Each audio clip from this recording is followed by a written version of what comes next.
Bien, je voudrais m'excuser auprès du public. On a pris du retard sur la CP, la commission permanente. Voilà, donc on a un petit peu de retard. Au lieu d'être à 30, on sera à 40, mais les débats seront les mêmes, je vous promets. Nous n'irons pas plus vite et nous ne changerons pas le fond et la forme de nos débats. Remercier le public qui est ici, qui sera attentif, parfois surpris.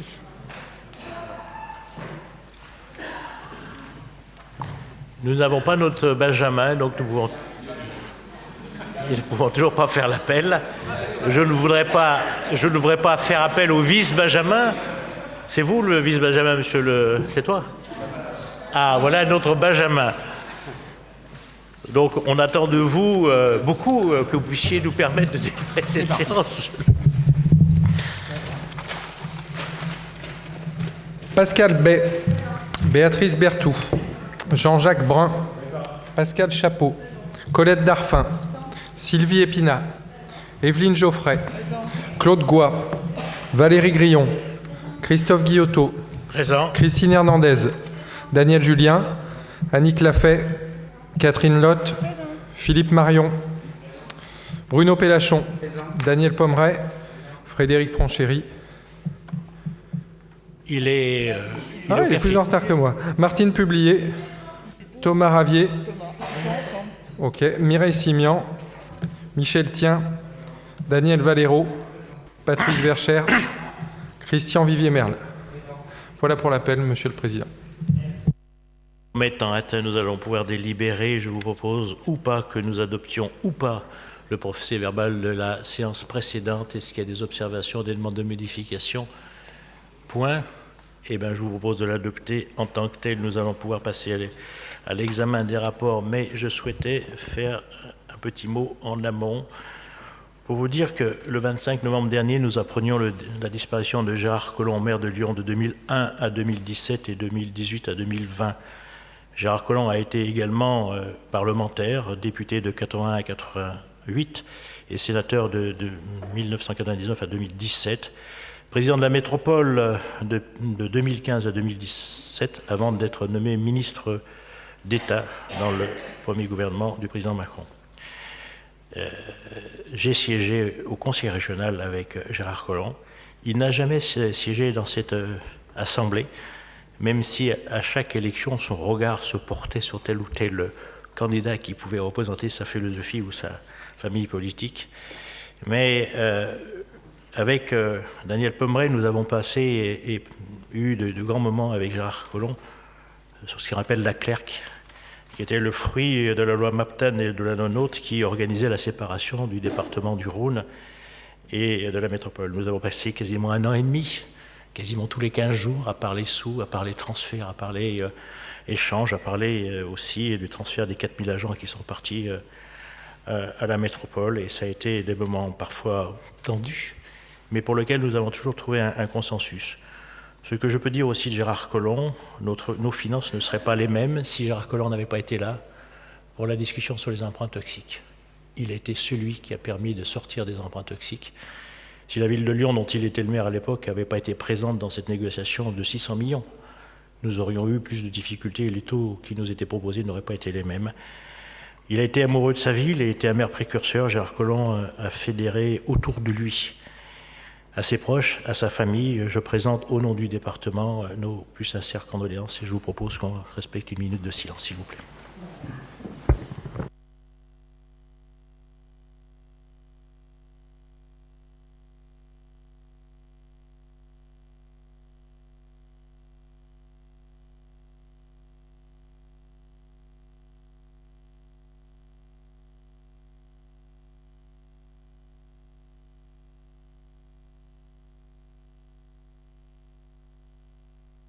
Merci.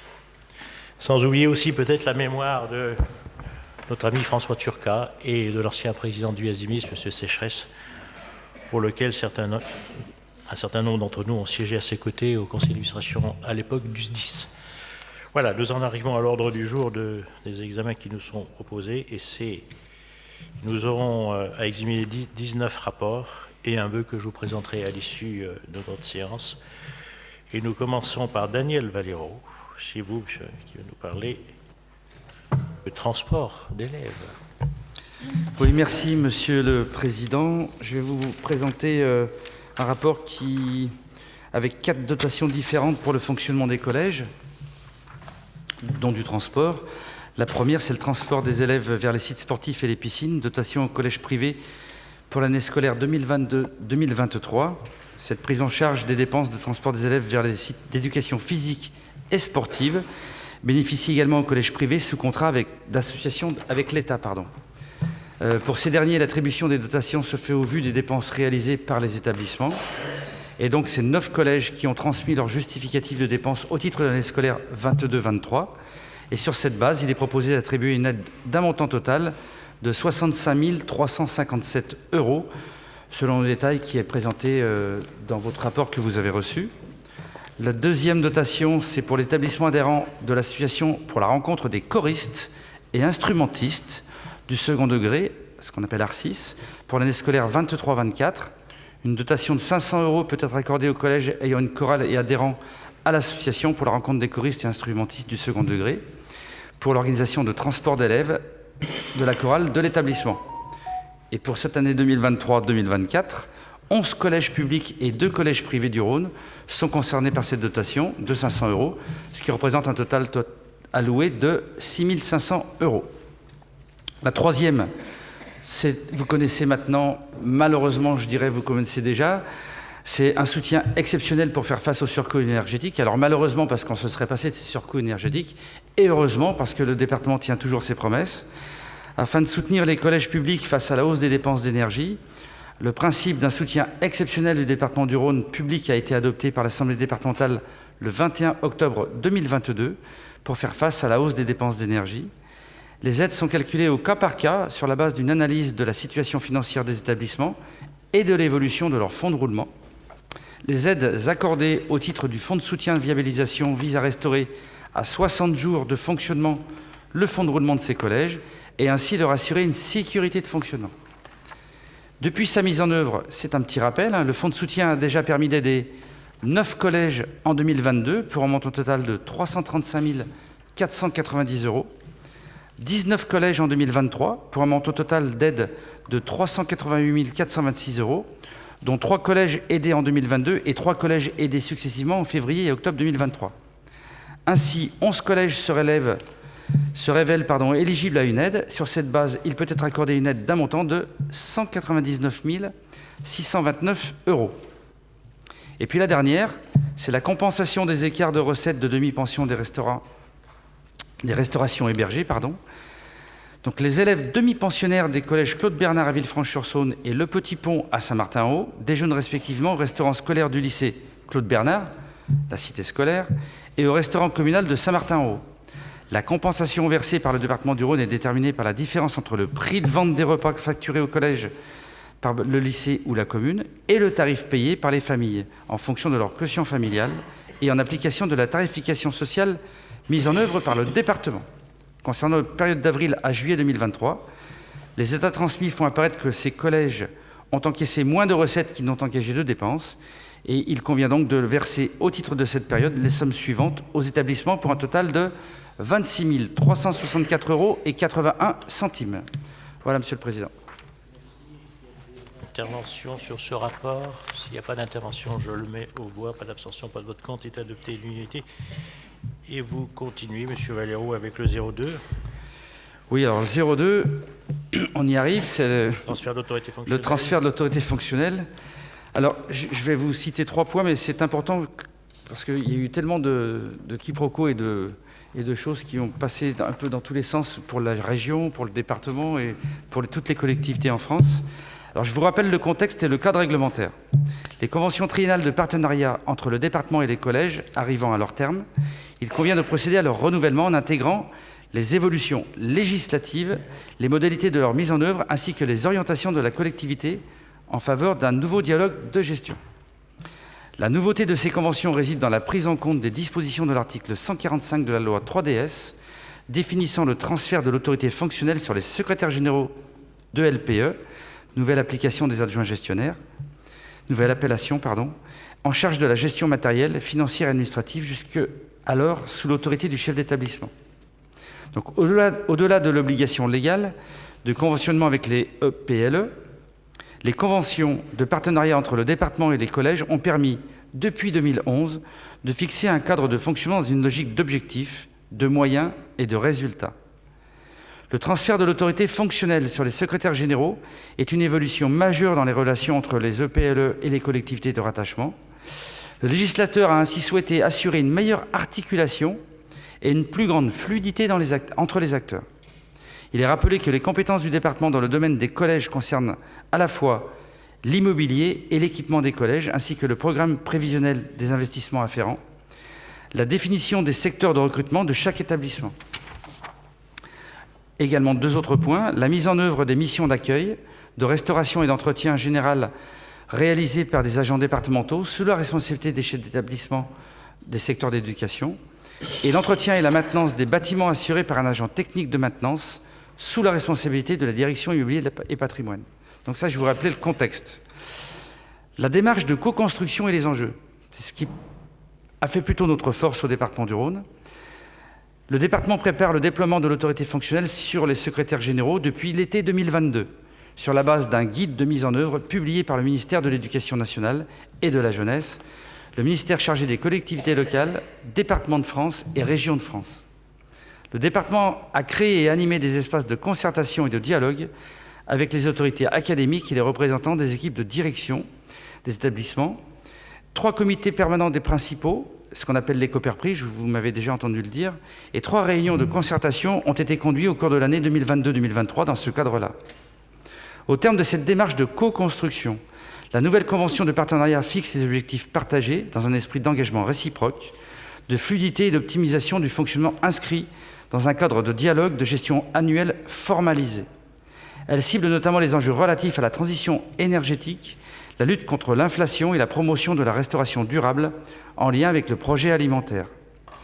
Donc cette nouvelle convention a été présentée le 9 novembre à l'ensemble des principaux et des secrétaires généraux en présence du directeur académique et a été présentée et débattue le 16 novembre au sein des instances du comité social et technique de la collectivité. Et pour finir, la 3e partie, la convention de partenariat entre le département et les EPLE 2024-2026. La convention proposée s'articule autour de 3 grandes parties rappelant les compétences et les prérogatives des différents acteurs, les missions du département et les moyens alloués. Elle se décline en objectifs et engagements réciproques sur l'accueil, l'entretien, la restauration, le numérique éducatif, les moyens humains, les moyens financiers et les logements. Elle encadre la mise en œuvre opérationnelle du nouveau rôle des secrétaires généraux ainsi que les modalités d'échange entre le département et les EPLE. Le secrétaire général devient ainsi un relais privilégié au sein de l'EPLE avec la responsabilité fonctionnelle des agents départementaux. Le cadre conventionnel des échanges entre la collectivité et les EPLE est réaffirmé autour d'un dialogue de gestion basé sur la co-évaluation, les objectifs, les moyens, les modalités de pilotage et leur mise en œuvre. Enfin, il est proposé de créer un comité de suivi des conventions. Cette nouvelle instance pérenne rassemblera, aux côtés du département et des services académiques, les représentants des chefs d'établissement et les secrétaires généraux. À la date du 1er décembre, 30 collèges ont présenté la convention en conseil d'administration et 29 l'ont adoptée. Celle qui ne l'a pas adoptée repassera en février. Voilà, Monsieur le Président. C'est un texte qui avait été souhaité par le gouvernement, bien sûr, mais pour lequel ADF a beaucoup travaillé. Moi, j'avais rencontré plusieurs fois Mme Gouraud, qui avait été en charge de ce dossier. Moi, je trouve que c'est une bonne chose, parce qu'il se trouve que les départements payaient, mais n'avaient pas le droit de regard. Je ne parle pas du droit de contrôle, mais au moins le droit de regard. Alors, je sais bien que ça a amené quelques crispations de la part de certains, plutôt dans les lycées. Je ne vais pas me défausser Madame la conseillère régionale, mais plutôt dans les lycées. Pourquoi? Est-ce que c'est dû à celui qui pilote la région? Je ne sais pas. Mais en tout cas, dans les départements en France, c'est plutôt une bonne chose. Et voilà, je pense qu'on arrivera à travailler dans de bonnes mesures. Et il y a eu une petite interrogation sur un collège. Avait-il les bons renseignements? Le dossier a-t-il été présenté comme il aurait dû? Je ne sais pas. Mais si j'ai bien compris, on reviendra vers nous. C'est vous qui siégez, Madame Rubillier? C'est pas une incongruité vis-à-vis de nous, non? C'est parler dans le poste. Non, ce qui est tout du moins bizarre, c'est qu'on y était le matin même pour la visite et que rien ne laissait transparaître qu'il y aurait un vote négatif. Mais d'une voix, je crois, ou deux. Oui, je pense que c'est peut-être un petit manque de compréhension, mais qui sera rectifié très rapidement. En tous les cas, Monsieur le Président, je voudrais juste rajouter ce que vous avez dit. Je me permets, mais le travail des techniciens et du département a été exemplaire et a été salué par tous. Bon, il y a eu une petite exception, mais en tous les cas, il y a eu l'unanimité. C'est l'exception qui confirme la voilà, règle. l'unanimité quasiment partout. Mais le travail de préparatoire fait depuis 2022 a été exceptionnel et ce travail-là a été souligné par tous les acteurs. Sachant qu'il y a quelque chose qu'il faut regarder, c'est la loi. Et depuis hier, j'entends que beaucoup de gens veulent remettre en cause la loi. Lorsque la loi est passée, qu'elle a été votée. Non, dans nos mairies et même au département, on a des concurrents, M. Martineau et autres, on a plein de secrétaires généraux maintenant. Bien. Alors, je mets le rapport aux voix avec les interventions qui ont été faites. Pas de vote contre, pas d'abstention, il est adopté, annuité. C'est vous, Martine Pubillier, qui prenez le micro sur le 1003. Le musée. Le musée. Merci, Monsieur le Président. Un rapport pour vous soumettre de l'approbation à plusieurs initiatives s'inscrivant dans la politique d'accessibilité et d'attractivité du musée de Saint-Romain-en-Galles. Un premier point sur le tourisme handicap. Un deuxième point sur une expérimentation avec une classe patrimoine Ulysse, dans le monde du handicap également. Et un troisième point sur la route européenne des musées en lien avec la vigne et le vin. Ce rapport a une incidence financière de 500 € en dépenses et de 920 € en recettes. Premier point, donc le tourisme et handicap. Depuis de longues années, le département a engagé le musée dans une démarche d'accessibilité pérenne avec la formation des agents, des propositions des outils de médiation et l'intégration de besoins dans la conception des expositions temporaires. À ce jour, plus de 700 personnes en situation de handicap ou empêchées sont accueillies au musée. On a eu la réalisation d'un cheminement pour les personnes à mobilité réduite, des parcours tactiles et audio-descriptifs, des livrets d'accompagnement, des livrets, ce qu'on appelle facile à lire et à comprendre, des créations de places dans l'auditorium, des places PMR, également la mise en conformité des ascenseurs, des créations de pages dédiées sur le site internet et puis des places de stationnement également réservées pour les personnes en situation de handicap. L'obtention de ce label de la marque d'État tourisme et handicap est une véritable reconnaissance nationale pour le musée de Saint-Romain-en-Galles et renforce son rayonnement au niveau national.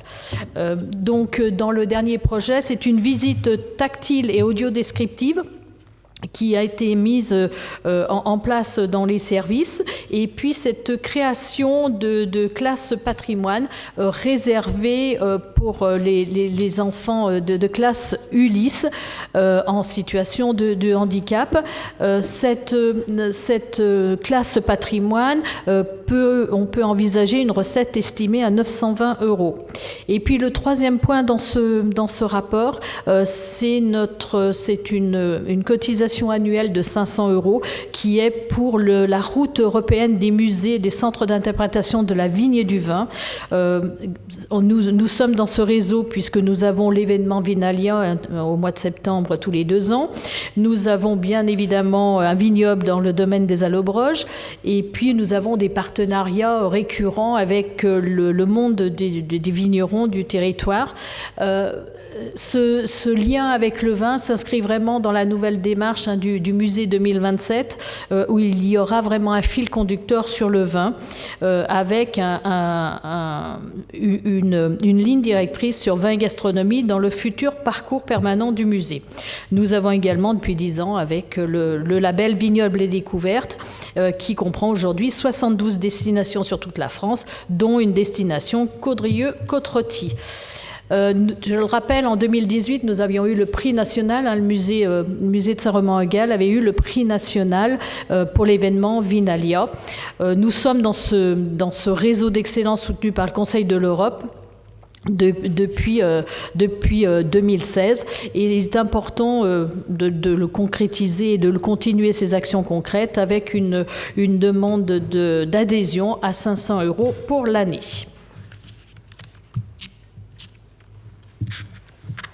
Est-ce qu'il y a des demandes d'intervention? S'il n'y en a pas, je mets au voie le rapport tel que vous a été présenté par Martine.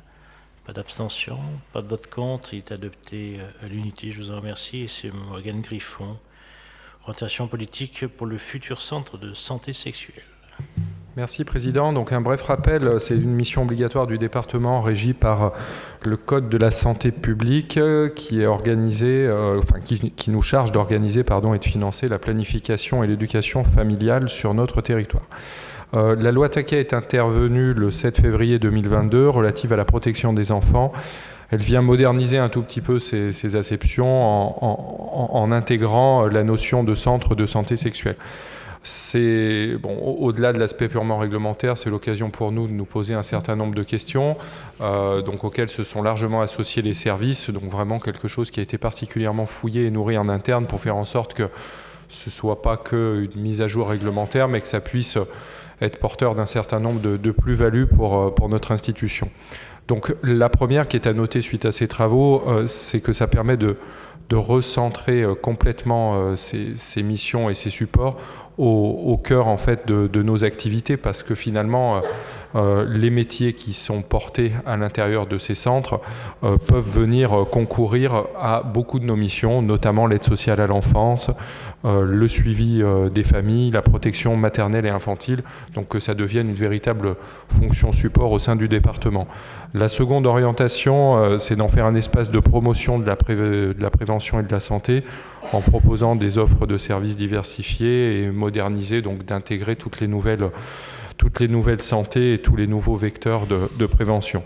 Enfin, le centre de santé sexuelle doit être au cœur des territoires, donc ça c'est un souhait partagé par les élus locaux, en complémentarité donc avec ce qui existe déjà et venir finalement s'intégrer au mieux dans nos MDR, avec notamment une approche particulièrement sensible sur les niveaux de circulation qui, de toute façon, sont les seuls garde-fous aux notions de confidentialité qui peuvent être parfois des sujets particulièrement intenses sur les sujets de santé et notamment d'éducation sexuelle.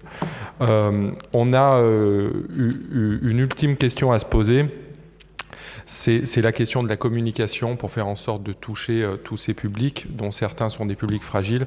Donc il y a différents niveaux de réflexion qui sont portés par les services, notamment quel est le nom que l'on donne définitivement à cette nouvelle entité.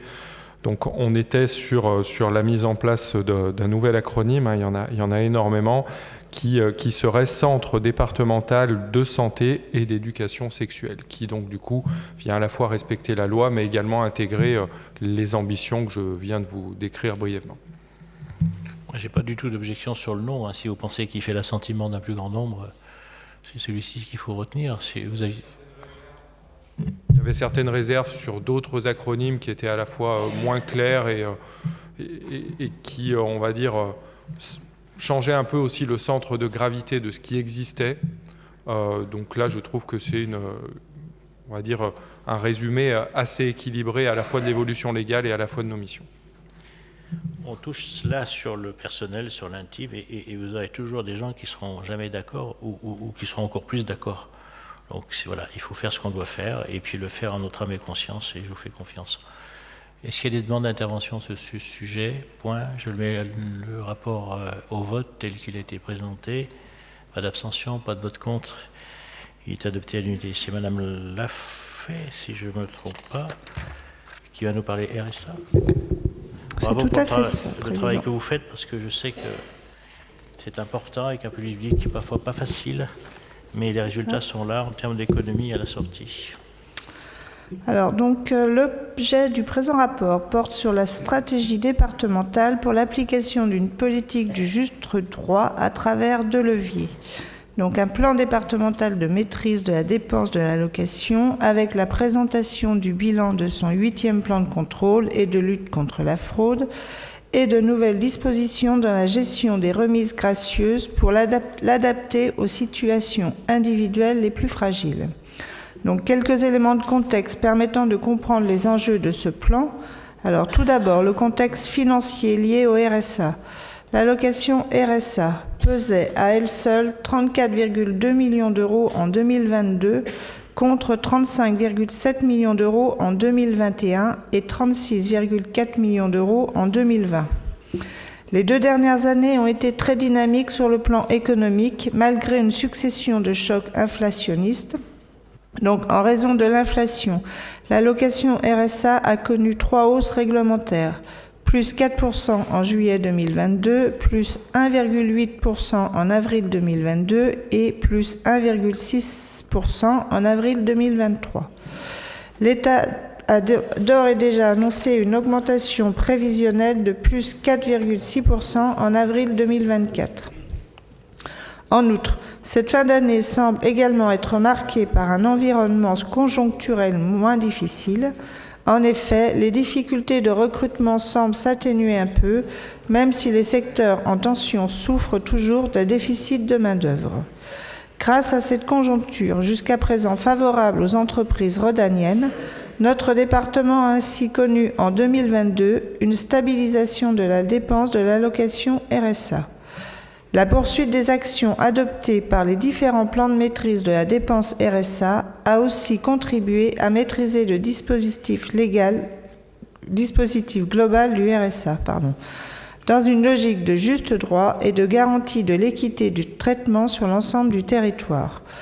Le plan de maîtrise du RSA tel qu'il est présenté dans le rapport comporte 2 volets distincts. Le volet coercitif, les contrôles à proprement parler, ils sont effectués tant par la CAF que par les services départementaux, centrales et territoires, dans une logique de complémentarité. Ce volet met notamment en évidence le rôle fondamental des commissions locales d'insertion et des instances de médiation locales qui, à leur échelle, œuvrent quotidiennement au suivi et au contrôle de la situation des publics soumis à des obligations d'insertion. Ainsi, en 2022, les instances de médiation locales ont prononcé 835 décisions de sanctions contre 592 l'année précédente, et l'instance de médiation centrale a vérifié la situation de plus de 131 bénéficiaires du RSA, travailleurs indépendants depuis plus de 3 ans, dans le cadre d'une 11e opération de contrôle. Et le volet préventif, à travers les contrôles que peuvent être exercés en amont de l'ouverture du droit au RSA et qui participent à la non-dépense. C'est le cas notamment de toutes les décisions non déléguées aux organismes payeurs et qui décident de l'opportunité d'ouvrir le droit au RSA à certains publics. S'il est procédé à un cumul, on peut estimer les économies liées au plan de maîtrise du RSA à 1,79 million d'euros au titre de l'année contre 1,56 million d'euros en 2021. Il convient de noter que le projet de loi pour le plein emploi a été adopté par le Parlement en novembre 2023. Il a pour ambition de réduire le taux de chômage à 5% à l'horizon 2027 par la création d'un nouveau dispositif France Travail. La collectivité devra donc s'engager dans différents travaux, les nouveaux contours de l'accompagnement et de la nouvelle gouvernance, la définition du périmètre de l'obligation des 15 heures d'activité, aux côtés de l'État et de Pôle emploi notamment. Voilà, Président. Merci. Est-ce qu'il y a des demandes d'intervention? Pas. J'ai lu ce bel article dont vous avez fait l'objet. La qualité de l'intervieweur fait que les articles qui en suivent sont toujours aussi qualitatifs et précis. Je mets le rapport aux voix. Pas d'autres comptes, pas d'abstention. Il est adopté à l'unanimité. Et c'est Mireille Simian qui va nous parler de l'actualisation de la politique départementale en faveur des jeunes majeurs. Oui, Monsieur le Président, chers collègues. Donc, ce rapport vise à actualiser la politique menée par le département à l'égard des jeunes majeurs de 18 à 21 ans à travers l'aide sociale à l'enfance, qu'on appelle le plus communément ASE, pour le mettre notamment en conformité avec la loi de protection des enfants du 7 février 2022. Cette loi donne notamment le droit aux jeunes qui ont été confiés à l'ASE, du temps de leur minorité, d'être accompagnés jusqu'à 21 ans. s'ils n'ont pas de ressources ou soutiens familiaux suffisants. Elle incite par ailleurs à proposer une aide à tout jeune majeur de moins de 21 ans qui remplit ces mêmes conditions, même s'il n'a pas fait l'objet d'une mesure de placement. Ce rapport s'inscrit également dans l'action intitulée « Préparation à la majorité et accompagnement à l'entrée dans l'âge adulte » du schéma des solidarités. Sa finalité est de prévenir les sorties sèches de l'ASE, parce qu'il faut savoir que souvent les sorties sèches, les jeunes, on les retrouvait SDF, en favorisant une insertion sociale et professionnelle durable de ces jeunes et en l'inscrivant dans la continuité de leur prise en charge. Le coût de cette politique en 2023 est de 3,3 millions d'euros. L'impact budgétaire de ce rapport est estimé à 800 000 euros supplémentaires. Des recettes de l'État sont enregistrées, variables chaque année suivant le nombre de jeunes majeurs pris en charge, 337 316 euros en 2023. Ces recettes augmenteront dans les années à venir au regard de la nouvelle politique jeunes majeurs. De plus, certaines actions seront valorisées dans le cadre du pacte des solidarités avec l'État, ce qui est en cours de négociation, permettant un financement à hauteur de 50%, recettes estimées autour de 300 000 à 400 000 euros.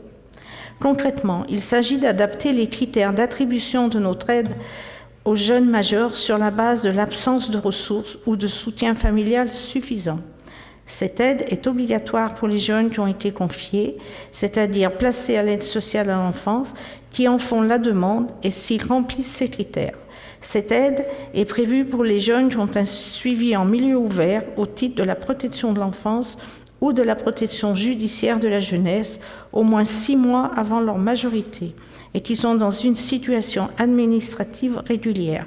Il s'agit aussi de permettre à ces jeunes de continuer à être accompagnés après leurs 18 ans, lorsqu'ils en ont besoin, par l'établissement qui les connaît ou par les services ou structures adaptées. Cet accompagnement vise aussi à permettre de soutenir des parcours de réussite. Il s'agit en outre d'adapter le montant maximum de l'aide financière pouvant être versée mensuellement et de l'indexer sur l'allocation du contrat d'engagement jeune, soit 528 euros au lieu de 480 euros. Enfin, des aides coup de pouce sont prévues pour l'installation dans un logement, donc 300 euros valables seulement une fois, ou pour faire face aux dépenses de début d'année scolaire ou de formation, 100 euros par an. En conclusion, ce rapport permet de mettre à jour la politique menée en direction des jeunes majeurs au regard de la loi Taquet de février 2022. Est-ce qu'il y a des demandes d'intervention sur ce dossier? Là, je le mets aux voix. Pas d'abstention, pas de vote contre, risque d'adopter l'unanimité. Vous continuez, Madame Simian, par le 04. Alors, le département du Rhône compte de nombreux établissements et services de l'aide sociale à l'enfance ASE sur son territoire.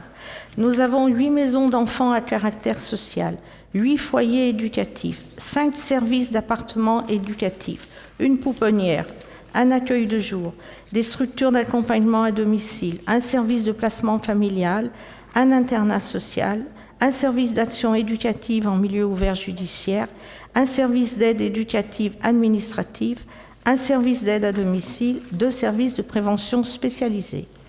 Parmi ces structures, 11 sont habilitées conjointement avec la protection judiciaire de la jeunesse, qu'on appelle PJJ.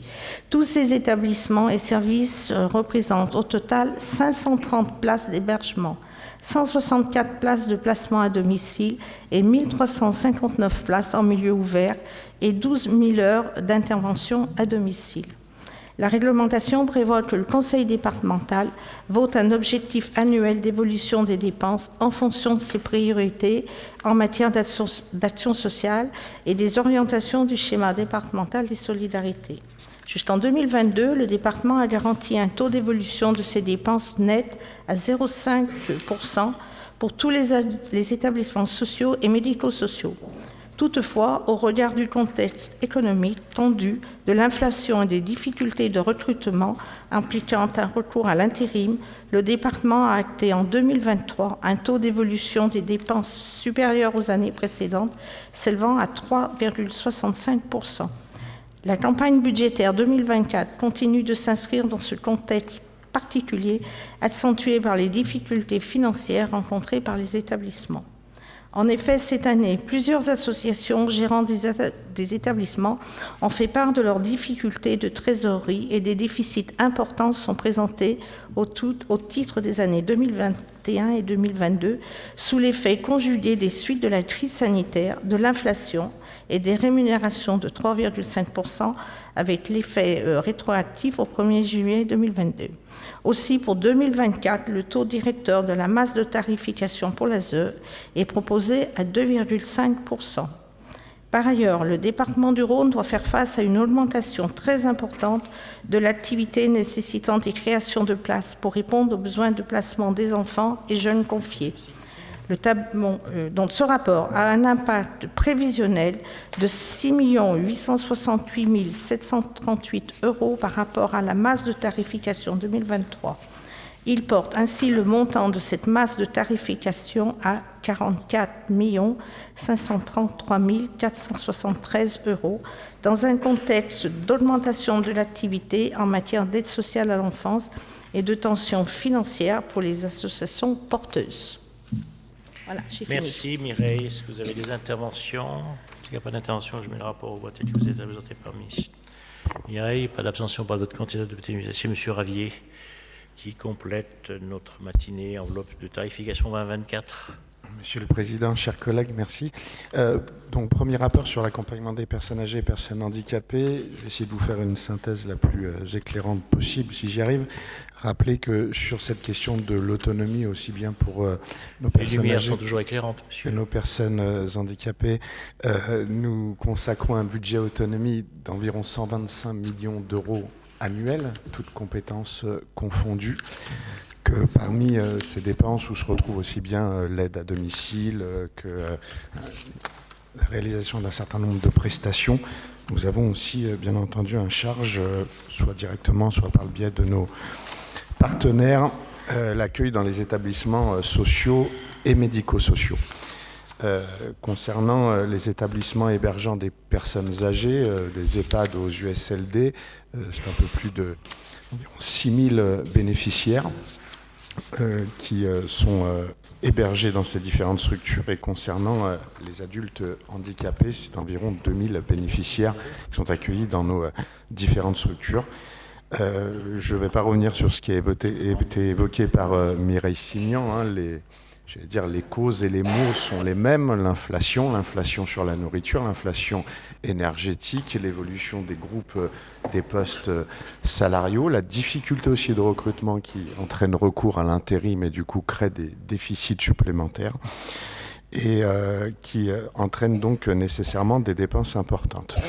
L'exécutif donc du conseil départemental, par mon intermédiaire, propose donc pour les établissements hébergeant des personnes âgées de renouveler cette année un taux directeur qui autorise dépenses, qui est un taux directeur assez exceptionnel puisqu'il est à 3,5%.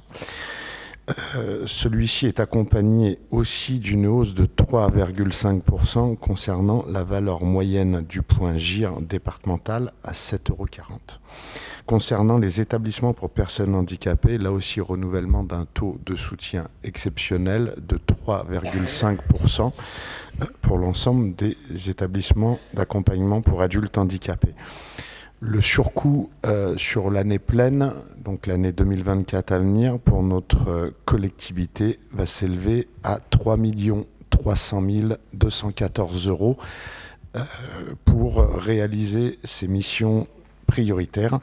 Et c'est ce qui vous est proposé d'adopter ce matin. Merci, M. Ravier. Si vous avez des questions sur le rapport, pas de questions, je le mets donc aux voix. Pas d'abstention, pas de vote contre. Il est adopté à l'unanimité. Et c'est toujours vous, M. Ravier, sur le 206. Soutien au service d'aide d'accompagnant à domicile. Libération plus légère sur le plan financier. Rappelez qu'un tarif national socle a été fixé à 23 € de l'heure en 2023 et qu'il est révisé annuellement par arrêté ministériel, qu'il y a également une dotation complémentaire de 3 € de l'heure en moyenne qui vise à financer des mesures d'amélioration aussi bien de la qualité de service rendu à l'usager, de valorisation des conditions de travail des intervenants et de développement du partenariat et de modernisation du pilotage des structures.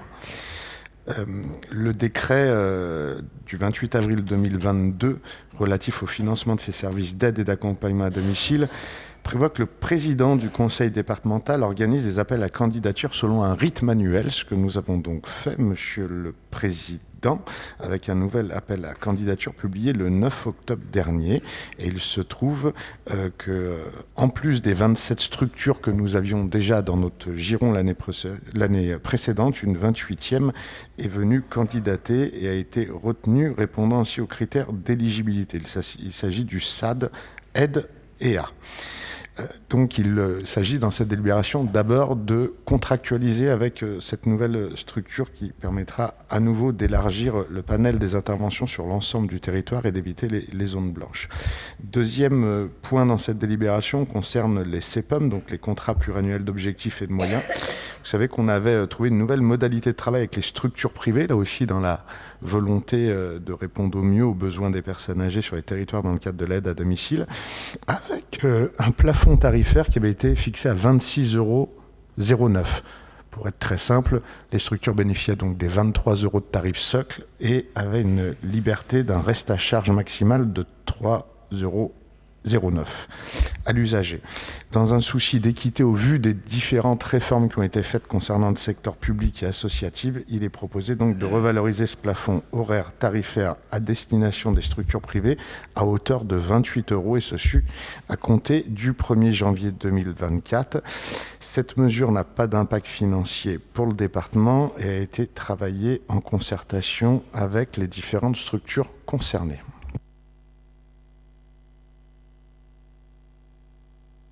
S'il y a des interventions, s'il n'y a pas d'intervention, je mets le rapport tel que vous a été présenté aux voix, pas d'abstention, pas de vote contre, est adopté à l'unanimité, je vous en remercie. Et c'est Madame Chapeau qui va nous parler du partenariat, ce que nous avons lancé en primeur à Grézieux-la-Varenne et que nous voulons peut-être étendre. Tout à fait, Président. Donc sur le territoire, les CCAS sont des acteurs incontournables de l'accompagnement social des personnes en difficulté. Ainsi, les missions des services sociaux du département et des CCAS sont convergentes et la collaboration entre eux a démontré son utilité pour l'accompagnement des personnes et l'accès aux droits.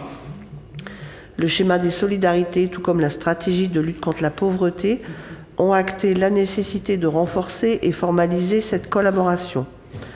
Ainsi, l'objectif de ce rapport est de proposer une convention type qui permettra de formaliser avec tous les CCAS qui en seront d'accord des modalités d'interconnaissance et de partage des informations.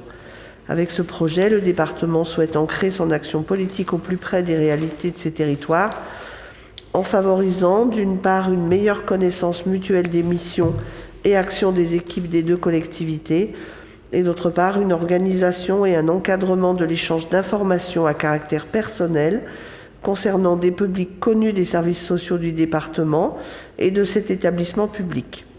Ces échanges doivent être réalisés dans le strict intérêt des ménages concernés, avec leur accord et dans un objectif conjointement approuvé. Merci. S'il y a des demandes d'intervention sur ce sujet, pas. Je le mets aux voix. Pas d'abstention, pas de vote contre, adopté à l'unité. Je vous en remercie. Colette Darphin. Le 301, nous changeons de politique. Nous passons aux politiques territoriales. Attribution d'aide dans le plan stratégique national, plan de ressources en eau. Sujet important. Oui, tout à fait. Donc le département mène depuis longtemps une politique volontariste très forte en faveur de notre agriculture rhodanienne. Nous nous impliquons fortement chaque année en tant que cofinanceurs dans le cadre du plan stratégique national, le PSN. Donc maintenant, on est sur le PSN 2023-2027. Donc je vous propose ce matin de répondre à 37 demandes d'aide sur les dispositifs agricoles. Donc investir pour mon exploitation d'élevage, 12 dossiers pour une aide départementale de 447 373,55. La plupart sur le canton de l'Arbrel pour des bâtiments d'élevage, stabulation, bovins et caprins, des bâtiments de stockage, salles de traite et des investissements pour la gestion de l'eau. Sur le dispositif investir en collectif d'agriculteurs production végétale pour limiter les risques climatiques et sanitaires, 7 dossiers pour une aide de 172 773,73 € sur les cantons de Vaugneray, l'Arbrel, pour des filets de protection des insectes, des serres et des tunnels. Le dispositif investir en collectif d'agriculteurs 11 dossiers pour des CUMA sur plusieurs cantons, pour l'achat de divers matériels pour un montant total d'aide de 119 617 €. Investir sur mon exploitation dans les systèmes d'irrigation agricole, 3 dossiers sur les cantons de Mornan, l'Arbrel et Vaugneray pour la gestion de l'eau dans les domaines de l'horticulture, des vergers pour une subvention de 9 416 €. Investir dans des productions végétales à enjeu de souveraineté régionale, un dossier à Montretier pour la plantation de framboisiers avec une aide de 12 050 €. Transformer et valoriser mes productions agricoles, 3 dossiers sur Avez, Besnay et Brulliol pour l'aménagement de fromageries et remorques pour les marchés pour un total de subvention de 33 720,93 €. En ce qui concerne les dispositifs forestiers, investir dans ma scierie, un dossier pour la scierie Boissif à Tizy-les-Bourgs pour l'acquisition d'une cabine d'aspersion pour une subvention de 3 229,44 € et investir dans mon entreprise de seconde transformation du bois, un dossier à l'entreprise Descotes à Civrieux-d'Azergues pour une machine à tailler le bois pour 16 537 € d'aide. Ensuite, dans le cadre de notre politique agricole, nous accompagnons également 2 dossiers sur le canton de Tara dans le dispositif Plan ressources en eau des exploitations agricoles. Le GAEC Bragard à Les Sauvages, une exploitation laitière qui investit pour l'approvisionnement en eau en récupérant et stockant de l'eau des toitures des bâtiments pour abreuver le troupeau. Un investissement de 11 900 € que nous aidons à hauteur de 30%, 3 582,90 €. Et le GAEC des Cerisiers à Ancy, une exploitation laitière et cerisier. Ils investissent pour des cuves de stockage pour organiser l'abreuvement des bêtes. Pour 30 121 € d'investissement, nous les aidons à hauteur de 30% pour 9 036,40 €. Incidence financière totale de ce rapport de 827 338,26 €. Et je vous invite donc à délibérer sur les propositions que je viens de vous faire. Est-ce qu'il y a des questions? Pas de questions, donc je vous propose de mettre le rapport aux voix tel qu'il était présenté par Colette. Pas d'abstention, pas de vote contre. Et donc, adopter l'unité, c'est Colette qui continue sur la filière viticole. La filière viticole, voilà. Donc, le présent rapport a pour objet de vous soumettre à votre validation l'engagement du département aux côtés de la région Auvergne-Rhône-Alpes dans la mise en œuvre du plan régional viticole 2023-2027. On s'était engagé aux côtés de la région depuis 2016 dans le plan Beaujolais 2017-2022 afin de relancer les investissements et moderniser le vignoble Beaujolais pour un vignoble moderne, qualitatif, performant sur les plans économiques et environnementaux avec un enjeu majeur de notoriété et de no-tourisme. Nous avons accompagné 577 dossiers pour 1 240 500 €.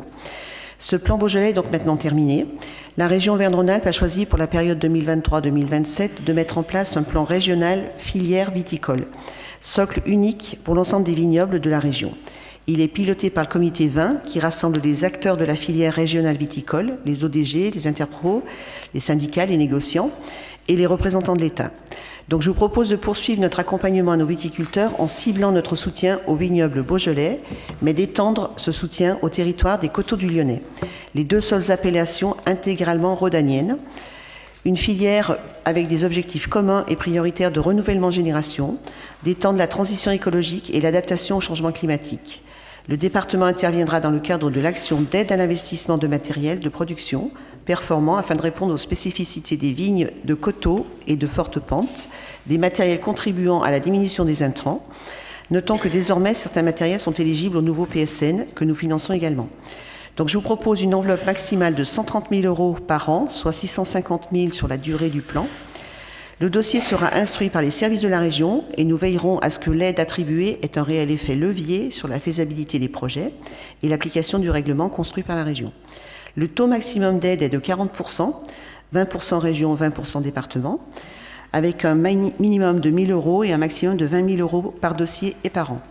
Un seul dossier pourra être déposé par le bénéficiaire par an. Donc pour une transparence parfaite pour le viticulteur, la subvention attribuée par chaque collectivité sera payée séparément, un paiement région par la région et un paiement département par le département. Compte tenu de cette présentation, je vous propose de bien vouloir délibérer donc pour acter ce principe d'intervention du département aux côtés de la région, sur les périmètres des 12 appellations beaujolaises, Beaujolais village, Beaujolais tout court, et les 10 crus, et celle des Coteaux du Lyonnais, c'est la nouveauté, et à hauteur de 130 000 € par an, soit un maximum de 650 000 € sur les 5 ans correspondant au plan filière régional. Est-ce qu'il y a des questions? Pas de questions. Les gens des crues, pas de questions. Je mets le rapport tel qu'il voulait. Alors, je ne co-signerai plus avec M. Wauquiez, alors? Non. Non. Pas pour le règlement. Mais les dossiers seront quand même communs. Oui, le viticulteur présente un dossier à la région qui instruit. Nous, on valide après. On paye. Et on paye, oui, bien sûr. On donne notre part. C'est le but. Alors, je mets le rapport tel qu'il a été présenté aux voix. Pas d'abstention, pas de vote contre. Il est adopté à l'unanimité. Et c'est toujours Colette Darphin, environnement, le voilà. 303. Ce rapport s'inscrit dans le plan stratégique départemental Eau et Rhône aujourd'hui et demain et présente la convention partenariale financière avec l'Agence de l'eau et la Banque des territoires pour le financement d'une étude stratégique. Cette étude d'envergure dans le cadre du pacte Rhône avec les EPCI et les partenaires qui détiennent les compétences sur tout le cycle de l'eau. Notre plan stratégique est au cœur des politiques agricoles alimentaires et d'aménagement de nos espaces pour partager un diagnostic et aller au-delà des seules questions d'usage et des besoins en eau, pour apporter des éléments de prospective aux différents acteurs, ceux de l'eau, de l'aménagement du territoire et des filières économiques, avec prise en compte du changement climatique, des évolutions de pratiques agricoles, sociales et alimentaires, pour échanger et co-construire nos choix d'aménagement du territoire et pour valider une feuille de route et accompagner des nouvelles pratiques et expérimentations. Le cahier des charges a été formalisé par le bureau d'études BRL Ingénierie en septembre, une étude d'un coût de 212 010 € TTC, auquel l'Agence de l'eau et la Banque des territoires nous apportent leur soutien financier à hauteur de 37,5% de chacun, et l'Agence de l'eau à hauteur de 25%. Donc voilà, je sollicite votre accord pour ce rapport et donner l'autorisation au président pour signer cette convention. Pas de questions? Je mets le rapport aux voix, pas d'abstention, pas de vote contre, il est adopté à l'unanimité. Je vous en remercie. Pour le 3004, Valérie Grillon. Merci, Président. Académie de la Transition. Merci, Président, chers collègues. Dans le cadre donc de la politique départementale pour la transition énergétique et pour accompagner cette démarche, comme vous le savez, l'Académie de la transition énergétique a été créée en avril 2023 et elle est maintenant bien installée. Son ambition, je vous le rappelle, est d'acculturer le plus grand nombre d'acteurs publics ou privés, qu'il s'agisse des agents, des techniciens ou des élus. Donc, dans cette continuité de démarche volontaire vers le développement énergétique renouvelable, ce rapport vous propose de faire un état d'avancement et de vous proposer un contrat type qui sera passé entre l'Académie et ses partenaires. Je vous fais un petit rappel de contexte. Donc, dans un contexte marqué par l'accélération du changement climatique et par un marché de l'énergie fluctuant, les questions de transition énergétique deviennent centrales. La France s'est fixée comme objectif de sortir de sa dépendance aux énergies fossiles et de réduire de 40% sa consommation d'énergie d'ici 2050. Par ailleurs, la loi de transition écologique pour la croissance verte de 2015 et les lois énergie et climat de 2019 puis de 2021 fixent pour objectif d'atteindre 33% d'énergie renouvelable d'ici 2030.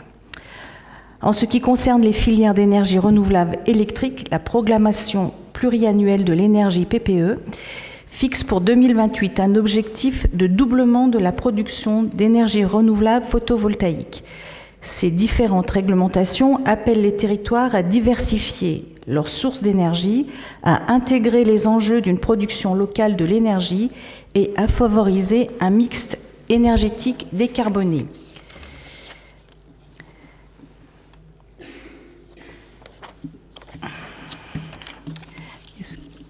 Je poursuis. Donc, le département s'est engagé dès 2022 dans une stratégie globale de transition énergétique. Cette stratégie départementale volontariste a été élaborée en concertation avec les acteurs du territoire et en lien avec l'initiative déjà engagée. Elle poursuit 3 axes majeurs. Réussir de façon durable le plan de sobriété pour baisser sa consommation en eau et énergie, améliorer l'efficacité énergétique des bâtiments et produire des énergies renouvelables pour passer en 10 ans de 9 à 35% de l'énergie consommée par les Rhodaniens. Pour rendre possible et concrète cette véritable transition énergétique, le département a donc, comme je vous l'ai annoncé en préambule, initié une académie de la transition énergétique. Son action est fondée sur la conviction que pour être au rendez-vous, c'est l'ensemble des acteurs publics et privés qui doivent monter en compétences. L'Académie fait le pari de les accompagner dans cette dynamique qui vise à se former pour agir. Elle est pensée comme un outil de travail partenarial, territorial et professionnel qui s'appuie la stratégie climatique énergie du département pour tous les acteurs du territoire. Après des événements phares, dont le lancement réussi de l'Académie à Belleville et l'organisation du premier séminaire d'intelligence collective avec le CNPT, le 7 juillet 2023 pour les techniciens opérationnels et managers qui a regroupé à peu près 80 participants. La fin d'année 2023 marque les premières phases d'action de l'Académie qui signe sa première session. Donc après une année réussie pour cette année 2023 de l'Académie de la transition énergétique, elle a organisé plusieurs sessions de formation avec un slogan « Se former pour agir » et qui décline un axe majeur de la transition de l'Académie. Je vous laisserai prendre connaissance sur le rapport des différentes dates et lieux où ont eu ces formations. En deuxième lieu, l'Académie organise et participe activement aux plusieurs événements de secteur énergie, dont l'objectif est à la fois de donner la visibilité à l'Académie dans des manifestations publiques pour mieux se faire connaître et être identifié par les acteurs du territoire, et aussi d'être force proposition sur des sujets du secteur. Je vous laisserai prendre également connaissance des différents lieux et types de manifestations auxquelles l'Académie a participé.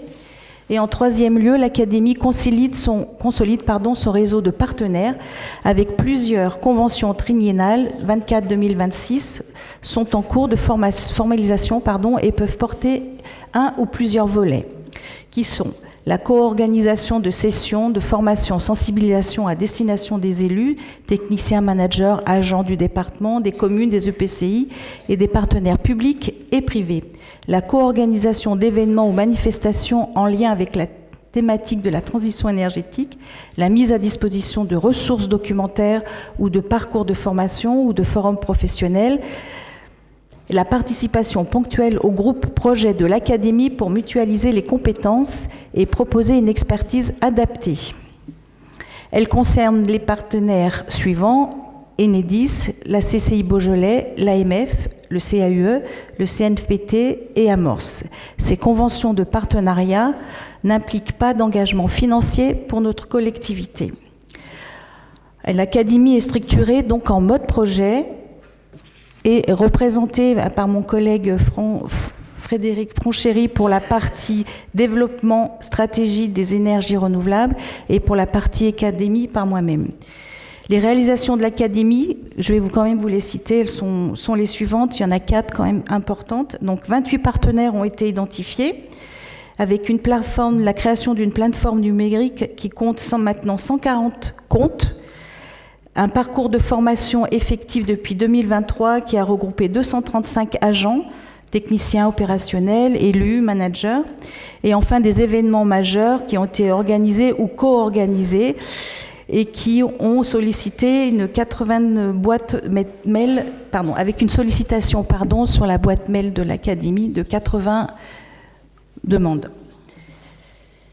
Donc pour les perspectives de 2024, qui sont axées autour des liens renforcés entre l'Académie et ses partenaires, pour l'horizon 2024, l'Académie prépare donc une nouvelle phase d'action et a défini une feuille de route articulée autour de 4 objectifs. Déployer l'énergie de formation et créer des parcours de formation à destination toujours des élus, des managers, du grand public, et enrichir les parcours de formation à destination des techniciens opérationnels du département, des communes, des EPCI et des partenaires publics et privés. Développer et consolider le club des partenaires de l'Académie avec société Rhône Mégawatt rejoindra en 2024 l'Académie en tant que partenaire privilégié sur le développement des énergies solaires, mais aussi d'autres partenaires comme le CEREMA, Texol, Isara, GRDF. Transformer la plateforme Connect Academy en une véritable plateforme d'e-learning et d'expertise transversale. Compte tenu de ces éléments que je viens de vous exposer, il est proposé donc à l'Assemblée départementale de prendre acte de l'activité 2023 de la première session de l'Académie présentée et de prendre acte du plan de charge 2024 et d'autre part d'approuver le modèle de convention type qui vous est en annexe et d'autoriser le président du conseil départemental de bien vouloir signer ce rapport. Merci Valérie, merci aussi surtout d'animer cette belle structure. Merci à notre ami Pronchet d'en avoir presque été le lanceur d'alerte, mais qui faisait suite à Rhône-Alpes Énergie. Moi, ce que je souhaite, c'est que pour 2024, il y ait encore plus de demandes, plus de gens qui participent à ce qu'on a mis en place. On est, je pense, un des très rares départements à faire ça, mais ça suit, je veux dire, ce que Rhône-Alpes Énergie. C'est sûr, on est dans une vraie logique de partenariat sur les territoires avec tout ce qui relève du photovoltaïque, des économies d'énergie, d'approvisionnement en énergie différente. Comme je dis, le soleil brille pour tout le monde. Et quels que soient les choix sur les territoires, tout le monde peut venir, ou ceux qui souhaitent aller dans d'autres structures, ce n'est pas un souci. Alors il nous faut simplement prendre acte. Monsieur Vivian-Merle, vous prenez acte? Allez, c'est fait. Hop, rapport suivant. Ah, on me dit qu'il faut voter. C'est acte et voter? En fait, c'est voter et ça implique de prendre acte. Mais il faut voter une convention. Bon, c'est un prendre acte particulier. Alors, il faut voter la convention. Est-ce que donc, au-delà de M. Vivian-Merle, est-ce qu'il y en a d'autres qui sont pour? Il n'y a pas d'abstention. M. Valère, vous êtes pour, c'est super. Bravo. Vous avez pris des risques. Hein. Ah ben, d'accord. Bon. Heureusement qu'on ne fait pas un vote debout. Bon, c'est pas un vote debout assis comme dans certaines assemblées. Alors, tout le monde est pour. Merci, merci, merci. Et c'est Patrice Verchères. Oui, Monsieur le Président, mes chers collègues, ce rapport, comme souvent dans les conseils départementaux et dans notre assemblée départementale, vise à approuver 4 conventions portant sur l'amélioration du réseau routier départemental. Vous le savez, les communes ou les intercommunalités font souvent des travaux de sécurité sur nos routes départementales, mais le département, par convention, prend en charge notamment les enrobés et la recherche d'amiante. Donc là, nous avons 4 conventions. Une première convention avec la commune de Saint-Romain-de-Pepay pour une amélioration de l'entrée de village, l'entrée nord sur la RD 33 pour un montant à la charge du département de 23 678 €.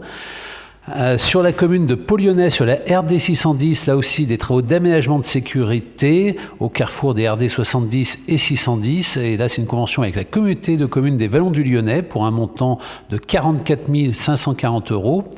Sur la commune de Lasna, une convention avec la commune en direct qui souhaite également effectuer des travaux d'aménagement de sécurité sur les RD 76 et 84 E pour un montant pour le département à charge de 10 301 €. Ensuite, pour la commune de Besnay, qui souhaite effectuer des travaux également d'aménagement de sécurité au lieu-dit La Brévenne, sur les RD 389 et 24, pour un montant à la charge du département de 127 219 €, ce qui fait pour la présentation de ces 4 conventions une dépense totale de 205 738 €. Voilà, mes chers collègues, je vous demande de bien vouloir accepter ces 4 conventions. Merci. Est-ce qu'il y a des questions, des interrogations? S'il n'y en a pas, je mets le rapport au vote qui vous a été présenté. Il est adopté, j'imagine, à l'unanimité. Nous changeons de volume. Nous passons au 4, examen des rapports de la Commission Finances, Ressources et Développement Durable. Le 4001, c'est un changement de représentant du département dans Auvergne-Rhône-Alpes Orientation, qui était à la main de Daniel Valero, et pour... J'imagine une histoire d'emploi du temps complexe, chargé, surchargé. Vous souhaitez vous décharger de cette mission et que vous allez confier à votre binôme là-bas. Vous acceptez, madame? Il vous a expliqué si c'est dangereux ou pas? Non? Ça devrait le faire. Je mets donc le rapport aux voix. Pas d'abstention, pas de vote contre. Il est adopté à l'unité. C'est Patrice Verchères qui reprend la main sur le 4002. Oui, en effet, Monsieur le Président, comme chaque année, ce rapport de fin d'année propose de fixer les modalités d'exécution du budget primitif 2024 pour la période comprise entre le 1er janvier 2024 et la date, bien sûr, de son adoption. En effet, la nomenclature M57 précise les modalités d'exécution des dépenses avant l'adoption du budget primitif. Ces modalités d'exécution ont pour objet de permettre la continuité du service public et de l'action départementale en attendant l'adoption du budget primitif tout en posant des limites quantitatives à l'exécution des dépenses afin de respecter les choix qui seront effectués lors du vote. Donc, conformément à cette nomenclature, ce rapport a pour objet de vous proposer d'autoriser notre président à engager, liquider et mandater les dépenses d'investissement non comprises dans des autorisations de programme dans la limite du quart des crédits ouverts au budget 2023, soit 19 861 847 €. Ce montant étant obtenu en appliquant au crédit ouvert en 2023, hors reste à réaliser le taux de 25%, à l'exception des crédits affectés au remboursement de la dette. Chers collègues, vous êtes donc invités à accepter cette proposition. Est-ce qu'il y a des questions? Pas de questions. Je mets le rapport tel qu'il a été présenté par Patrice aux voix. Pas d'abstention, pas de vote contre, adopté l'unanimité. C'est Sylvie Épinard. Oui, Président, chers demande collègues. De subvention au titre de la dotation de soutien à l'investissement des départements. Oui.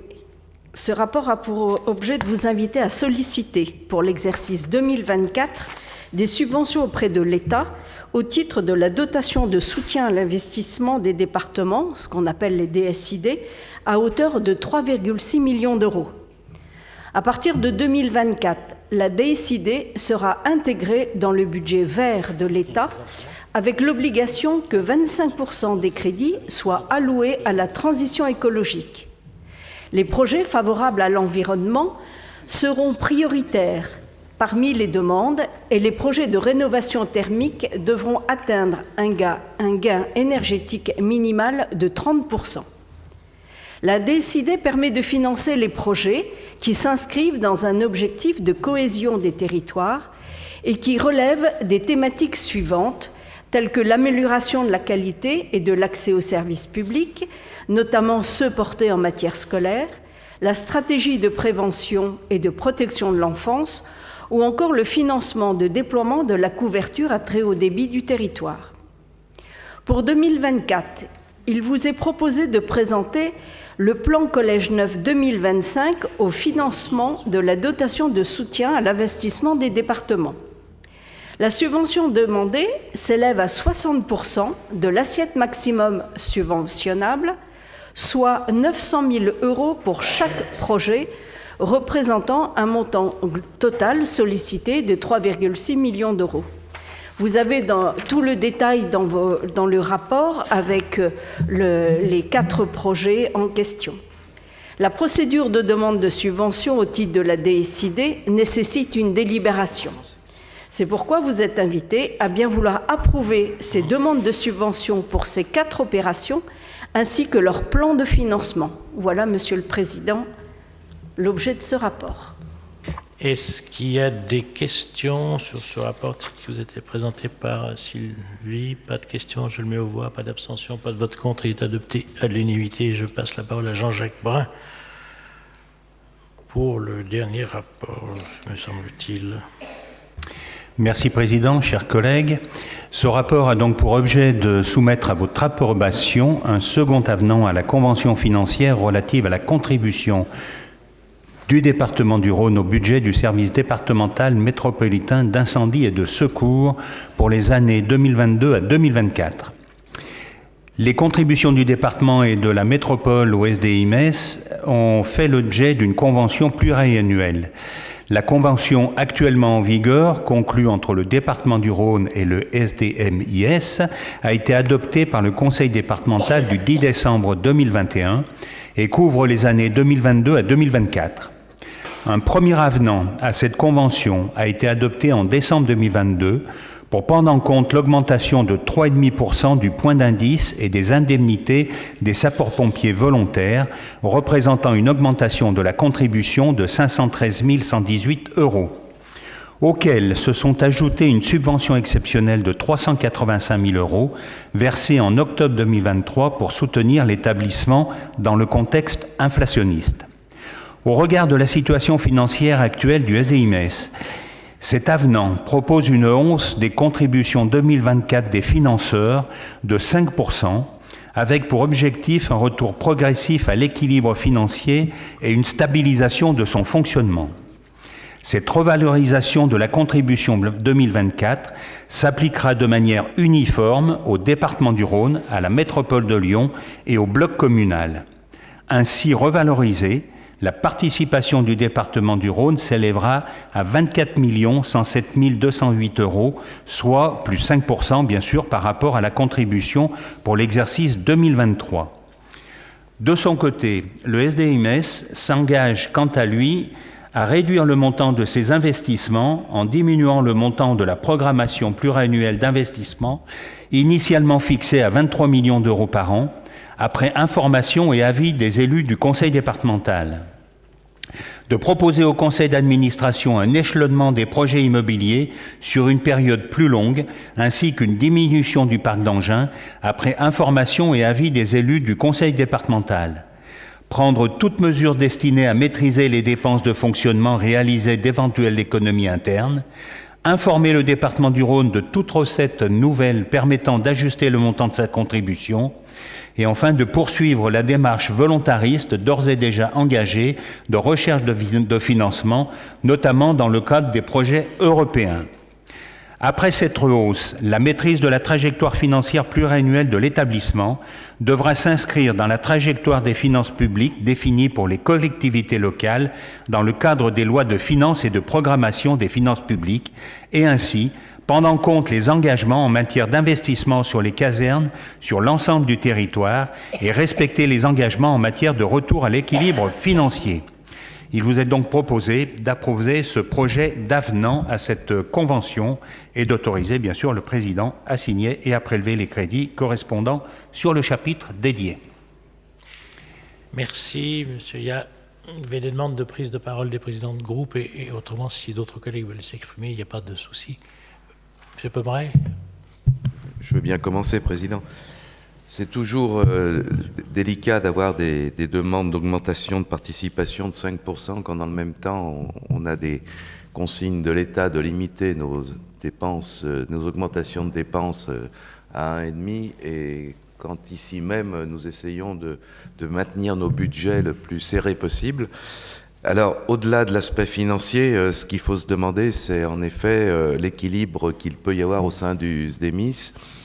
Rappelez peut-être, puisque vous faisiez allusion, Président, tout à l'heure à la Clerc, que la décision de garder en commun un SDIS métropolitain et un SDIS rhodanien était, en créant le seul service départemental et métropolitain d'incendie et de secours de France, bien entendu, partait d'une motivation saine et vertueuse, puisque c'était en effet pour faire des économies d'échelle et pas recréer deux services côte à côte qui auraient généré beaucoup d'administration et beaucoup de difficultés avec d'un côté un service très professionnel et de l'autre un service qui repose essentiellement sur des volontaires.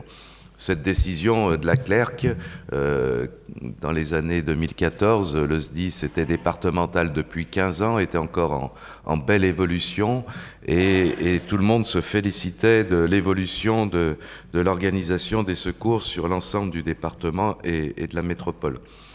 Nous avons d'ailleurs à l'époque choisi la même position pour les archives départementales en disant qu'on n'allait pas recréer deux archives, départementales d'un côté, métropolitaines de l'autre, et ça partait de bons sentiments. Aujourd'hui, ça fait bientôt 25 ans que le SDIS a été, la départementalisation a eu lieu, et l'augmentation de ces budgets et des difficultés éventuelles qui sont derrière peuvent nous amener tous légitimement à vérifier que l'une des deux collectivités ne soit pas perdante dans l'évolution. Alors bien sûr, ce qui est financé directement par notre département, c'est-à-dire le bloc communal et intercommunal du département. Je rappelle que sur la métropole, c'est la métropole qui paye l'intégralité, comme le faisait dans le temps la communauté urbaine. C'est la raison pour laquelle les communes n'interviennent pas. Mais chez nous, on a encore la chance d'avoir des communautés de communes et d'agglomérations. Donc ce sont soit les communes, soit les communautés d'agglo qui financent, plus le département, ça fait quand même une somme d'environ 33 millions d'euros. La question, bien sûr, est qu'on ne sait pas aujourd'hui si nous serions capables de faire vivre un SDIS de cette qualité avec 33 millions d'euros. Il y a des budgets supérieurs, il y a des budgets inférieurs. Dans les autres départements, il suffit d'aller regarder les budgets des SDIS. Ce qui est certain, c'est que cette augmentation de 5%, on nous annonce plus ou moins qu'elle ne suffit pas et qu'elle ne suffira pas. Donc on ne peut pas chaque année se retrouver en conseil départemental et voter une augmentation de 5% chaque année sans se poser la moindre question.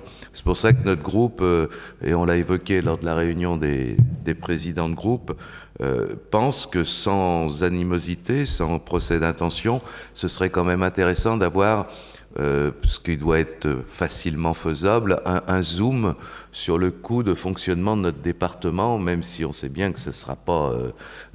il y a un contrôleur général, il ne va pas pouvoir nous dire qu'il passe 80% de son temps d'un côté et 20% de son temps de l'autre. On sait bien qu'il y a des services communs, mais quand même, au niveau du nombre d'interventions, au niveau des nombres de professionnels affectés à l'organisation, je pense qu'on peut quand même regarder ce que représente notre département.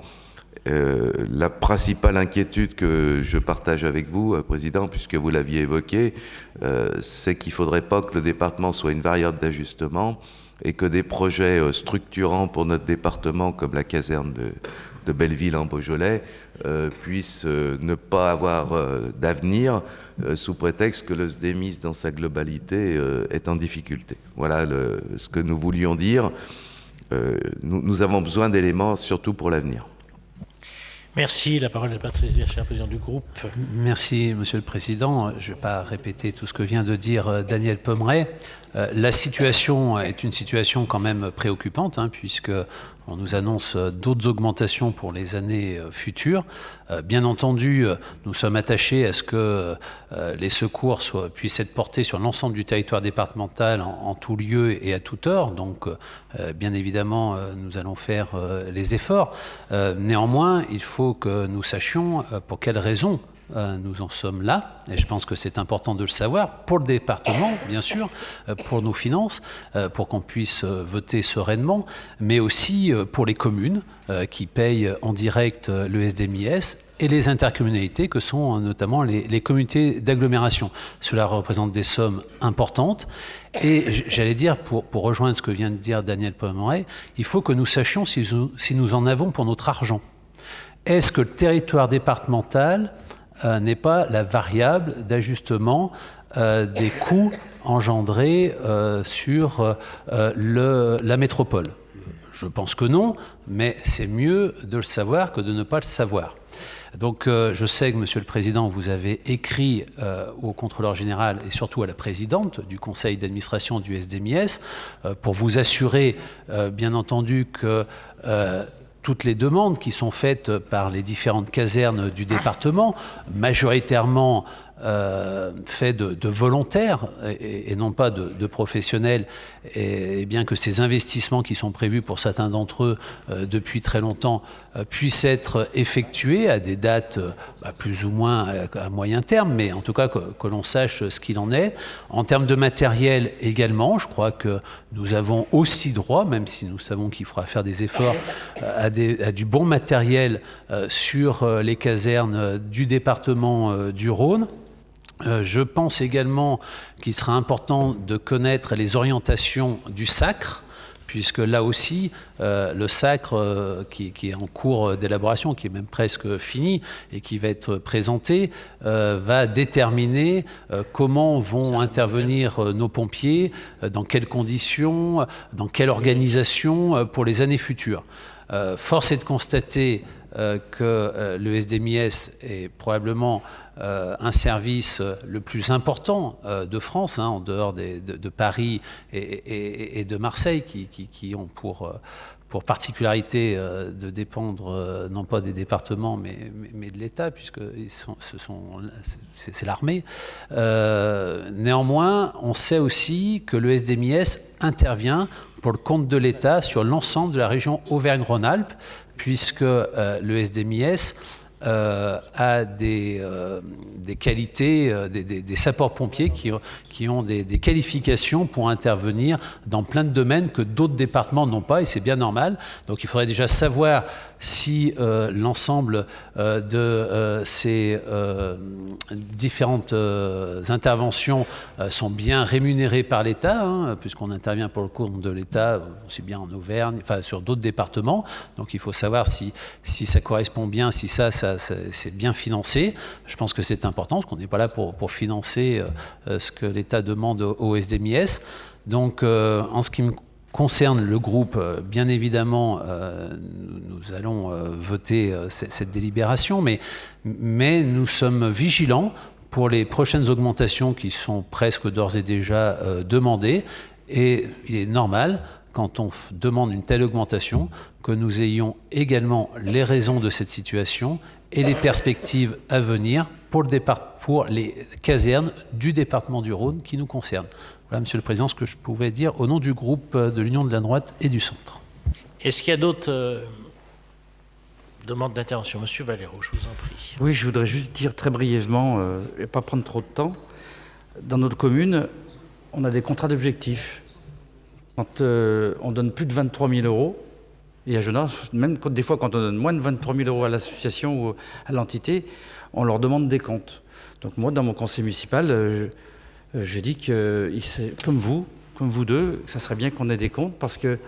et la deuxième histoire très rapide que je vais vous raconter, j'ai été sollicité par un commercial qui voulait que je mette 3 000 euros dans une plaquette pour aider les pompiers, parce qu'il fallait vraiment aider les pompiers, parce que nous, Genasse, on donnait rien. Je vais juste expliquer qu'on donnait 235 000 euros par an pour les pompiers, qu'on donnait de l'argent pour la subvention de l'amicale des pompiers, des jeunes sapeurs-pompiers, et que la plaquette et les 3 000 euros qu'il me demandait, peut-être que je pourrais avoir ma plaquette et le nom de la ville de Genasse gratuitement sur la plaquette, parce qu'avec tout ce qu'on donnait déjà annuellement, c'était déjà pas mal. Alors c'est pas du tout un manque de respect vis-à-vis des pompiers, qu'on respecte tous, et on a besoin des pompiers, on est solidaire avec les pompiers. Mais moi je dis juste qu'en tant que maire, parce que là je vais parler en tant que maire, c'est important qu'on nous rende des comptes. On demande des comptes à des gens à qui on donne beaucoup moins. Donc là, c'est important qu'on les ait. Donc je vais dans le même sens que vous. Bien, est-ce qu'il y a d'autres prises de position? Non, oui, je vois le maire de Condrieu. Oui, simplement, je peux uniquement abonder dans le sens de ce qui a été dit. D'une part, que l'on puisse avoir un audit précis sur le fonctionnement du SDMIS. Et puis, simplement, en tant que maire de Condrieu, c'est vrai que je suis attentif à la situation, puisque, comme vous le savez, Président, on a quand même un projet plus sur du moyen terme, mais bon, ça fait partie de la vision de notre territoire du Sud-Rhône. Voilà. Merci. Bien, chers collègues, quelques mots peut-être. C'est pas la première fois qu'on est appelé à délibérer pour apporter un complément financier pour le SDMIS. On l'a déjà fait il y a un mois et demi, c'est à hauteur de plus de 300 000 euros, permettant ainsi de faire la paye de décembre. Depuis plusieurs mois, avec le directeur et mes collègues qui siègent au conseil d'administration, on suit l'évolution budgétaire du SDMIS du Rhône qui n'est pas bonne du tout. À qui la faute? Moi, je ne suis pas là pour faire le procès de qui que ce soit. Certainement pas la faute de la présidente et certainement pas la faute du contrôleur général actuel. C'est quelque chose qui s'est accumulé sur la vision, le fonctionnement, les investissements, les promotions.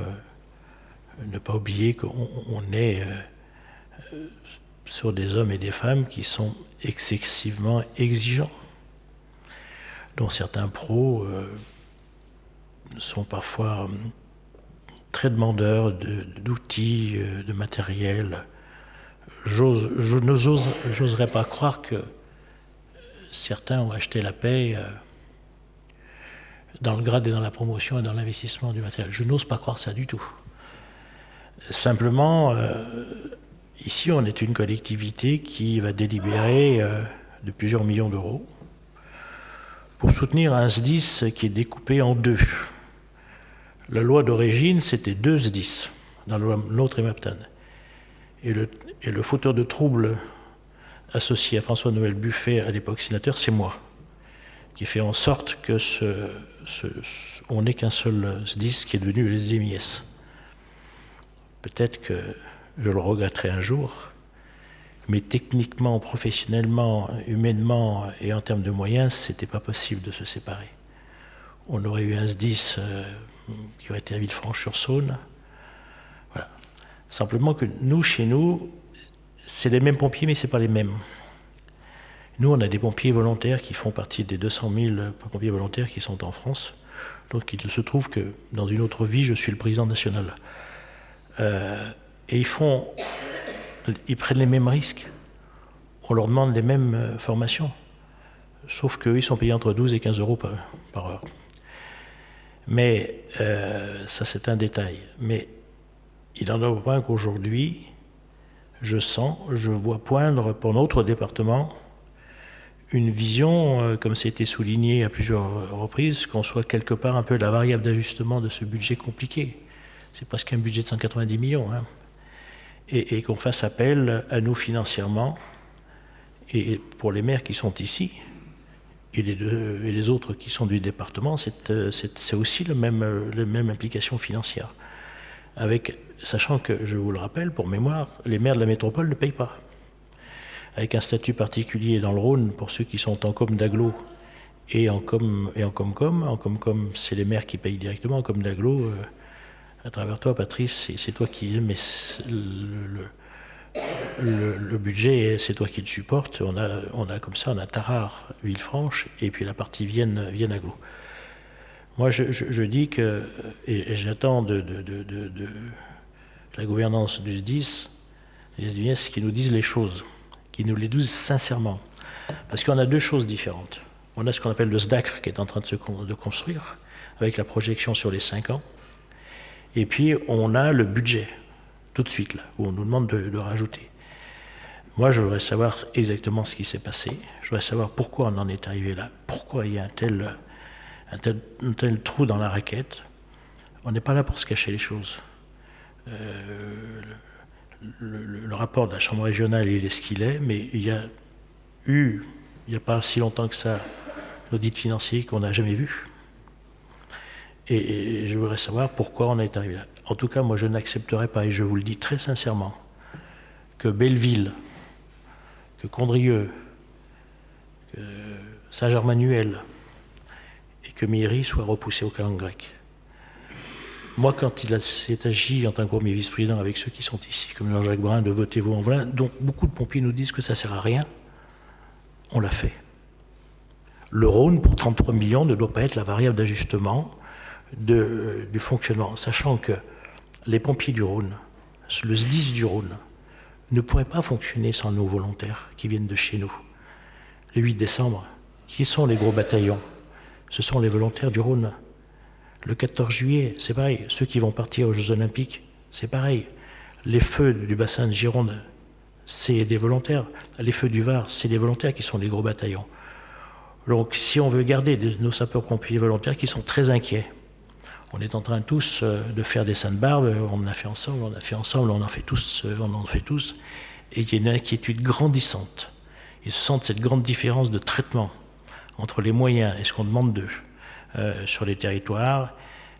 On est en train de perdre nos sapeurs-pompiers volontaires, et si on veut les garder ou leur donner une forme de confiance, il faut qu'ils se sentent soutenus par nous.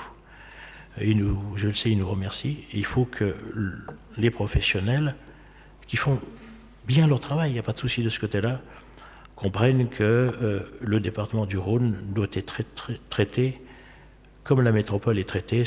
Donc voilà. J'ai rencontré à plusieurs reprises le contrôleur général, j'ai rencontré à plusieurs reprises la présidente, j'ai rencontré même le président de la métropole qui partage. Alors lui, il est encore plus remonté que moi hein, sur les financements, parce que lui, quand il finance, c'est encore plus important que nous. Enfin, vous me direz qu'il a un budget qui n'est pas le même. Voilà ce que je voulais vous dire. Je voterai naturellement cette augmentation, parce que si on ne la vote pas, J'ai dit ce que j'avais dit en conseil d'administration du SDIS, mais les choses ne peuvent pas continuer comme ça. Par contre, si dans la vision du SDACR, il n'y a pas une vision, je dirais, éclairée pour les 5 ans, avec les dates sur les investissements du département du Rhône, je prendrai toutes mes responsabilités le moment venu sur le vote du SDACR. Voilà. Est-ce qu'il y a d'autres? Et je souhaite sincèrement que la caserne de Belleville se fasse, et sincèrement qu'elle soit. Mais ce que je veux, c'est au moins une programmation, au moins des dates. Et qu'aujourd'hui, on ne nous dit rien. Je mets le rapport au vote tel qu'il a été présenté et commenté par les uns et les autres. Pas d'abstention, pas de vote contre, il est adopté à l'unanimité. Donc nous contribuerons financièrement au redressement du SDIS, mais je ne suis pas sûr que ça suffise. Daniel Valero, vous vouliez faire une intervention sur Paris, et je prendrai la main sur le vœu après, parce que nous avons un vœu. Oui, merci, Monsieur le Président, chers collègues. Ça sent la fin. Je vous annonçais lors de notre précédente séance publique, le 13 octobre dernier, eh oui, vous allez écouter ce que je vais vous dire, et vous verrez pourquoi je dis ça sent la fin. La vente du réseau câblé Paris à Prise Infrastructure Rhône pour 46 millions d'euros, en 2 fois 23 millions d'euros, comme vous le savez, et la résiliation 2 ans avant la date du contrat de concession qui lie les paris à SFR. Donc il nous restait quand même, parce que d'annoncer ça c'est facile, mais il nous restait à finaliser les contrats. Et l'essentiel des discussions, bien entendu, se sont concentrées avec SFR, qui nous a mené la vie dure, tout en restant poli, pour obtenir l'indemnité de résiliation la meilleure possible. Donc SFR est rompu, comme vous le savez, à la vie des affaires. Ils font d'ailleurs souvent la une des titres de journaux. Nos collectivités sûrement un petit peu moins, et tant mieux. Mais nous avons tenu bon, et bien entendu, on a aussi profité de l'aide de nos avocats. Donc il y a eu beaucoup de tensions, vous l'imaginez. Le comité de l'EPARI devait se réunir le 11 décembre dernier, le matin, pour prendre sa décision. Et en fait, l'accord avec SFR a été arraché le mot est faible, le dimanche 10 décembre à 21h30, donc la veille au soir. Nous avons conclu une indemnité de résiliation anticipée pour SFR de 12 millions d'euros. Je vous rappelle qu'il y réclamait 25. Les comptes de la concession nous disent que SFR, lui, aura investi sur ses fonds propres, au total, depuis le début, de près de 220 millions d'euros dans le réseau EPARI. Donc, ce qui n'est pas neutre non plus. Le résultat net donc, de cette vente du réseau EPARI est donc de 46 millions, comme annoncé tout à l'heure, moins les 12 millions d'euros d'indemnité d'éviction, ça on le savait déjà à l'origine. Donc ça nous laisse 34 millions, que se partageront bien entendu toujours le département et la métropole, comme on l'a vu au départ, et qui ont aussi investi, le département et la métropole, sous le nom de département du Rhône à l'origine, parce qu'il était tout seul. Je vous rappelle que le département avait investi environ 85 millions d'euros. Alors, si on veut rajouter et être complet, il faut donc prendre 2,3 millions de recettes fiscales qu'on a arrachées aussi difficilement, mais qu'on a obtenues pour cette vente pour nos collectivités dans l'ensemble, et 2,7 millions également d'excédents de comptes qui sont sur les comptes de l'EPARI aujourd'hui. Enfin, l'EPARI, donc, quand je disais que ça sentait la fin, qui arrive au bout de sa mission, puisqu'il sera dissous en cette fin d'année, le 31 décembre 2023. Donc toutes ces sommes dont je viens de vous parler s'ajoutent donc à ce que vont se partager le département et la métropole. Donc au total, si on veut être positif, on arrive à une somme totale de environ 38 millions d'euros, ce qui devrait faire environ 19 millions d'euros chacun, département, métropole. En sachant que la deuxième moitié de ce versement se fera qu'en décembre 2024. Alors, il faut quand même rester vigilant, parce qu'avec SFR, il faut toujours être vigilant. Et dans les 2 ans qui viennent, il faut veiller à ce que le réseau de 4000 kilomètres vendu à Prise Infrastructure Rhône, c'était plus facile de dire Infracorp, mais bon, Prise Infrastructure Rhône, soit conforme à la réalité. Parce que je vous rappelle toutes les difficultés qu'on a eues pour avoir des chiffres à jour de SFR. Et donc, c'est logique et normal vis-à-vis de l'acheteur. En revanche, on a mis un cap, ce qui est déjà plutôt pas mal, puisque le risque global ne pourrait pas dépasser 3 millions d'euros dans ces 2 années. Voilà, donc on sait que si on va au bout du risque, ça coûtera 3 millions d'euros. Alors, tout ce que je vous annonce là, c'est quand même une petite lueur d'espoir, parce qu'on parle de budget, on parle d'économie, on parle des pompiers qui nous réclament de l'argent. C'est une petite lueur d'espoir, puisque dans le budget 2025, le département pourra compter sur un investissement supplémentaire en termes financiers qui ne sera pas négligeable. Alors juste pour finir, parce que je ne voudrais pas être trop long, je voudrais aussi remercier à nouveau la métropole de Lyon et ses services. Quand je dis la métropole de Lyon, c'est les élus. Et vous avez parlé de Gérard Collomb tout à l'heure, mais j'ai commencé les tractations avec Gérard Collomb et avec la nouvelle équipe politique d'aujourd'hui, Bruno Bernard. Donc je crois qu'ils ont compris qu'on était là pour travailler ensemble et que je n'étais pas là pour travailler que pour le département du Rhône. Je voudrais aussi associer à ces remerciements le SDMIS, dont on a parlé tout à l'heure, et également le SRDC, dont le président est derrière moi. Parce que c'était quand même important qu'on soit tous avec cette même ligne de conduite. Et vis-à-vis, je le répète une nouvelle fois, de SFR, il fallait qu'on soit tous unis, sinon c'était compliqué. Je voudrais aussi remercier bien entendu les Paris, par son directeur et sa secrétaire, parce que les Paris c'est une petite équipe, hein, mais qui a mené ce dossier vraiment d'une façon efficace et importante. Et qui nous a aussi aidé, parce que maintenant que c'est la fin, on peut le dire aussi, il nous a beaucoup aidé aussi sur la mise en place de la fibre sur le département du Rhône, parce qu'il a joué un rôle très important avec notre service de la Dune. Donc, plus des paris à la fin de l'année. Et je voudrais aussi, pour finir, Monsieur le Président, avoir aussi une pensée pour Monsieur Tréguet, qui est à l'origine de ce réseau câblé, et comme le disait Daniel Pommeret souvent, un peu pris pour un extraterrestre au départ. Mais merci à M. Tréguet d'avoir pensé et d'avoir pensé vraiment très bien ce réseau câblé. Voilà, j'en ai fini. Bien, est-ce qu'il y a des commentaires, des interrogations sur ce point développé par notre ami Daniel Valero, pour lequel il a beaucoup travaillé, hein. On s'interrogeait même de ce nombreux allers-retours parisiens, mais ils étaient nécessaires à la discussion avec SFR, qui est une entreprise importante, mais pas facile. Pas facile. C'est une entreprise. Voilà. Daniel Pommeret qui connaît bien le dossier, puisqu'il était à Paris et qui voulait certainement parler aussi de la belle aventure qu'avait lancée René Tréguet. C'était une belle aventure, mais vous venez de dire ce que je voulais dire. Daniel Valero a passé beaucoup de temps à remercier beaucoup de monde. Je pense qu'on peut aussi le remercier d'avoir trouvé une issue à ce dossier de cette qualité. Voilà. Je croise les doigts sur le paiement maintenant. On a déjà reçu la première partie qui va nous permettre de payer les 12 millions d'euros d'indemnité d'éviction. Et la deuxième partie, il n'y a pas de raison qu'on ne l'ait pas, sauf si ils nous l'ont déjà fait une fois, sauf s'ils mettent leur compte à zéro. Bon, vous saurez négocier âprement avec eux pour que la deuxième partie soit au rendez-vous.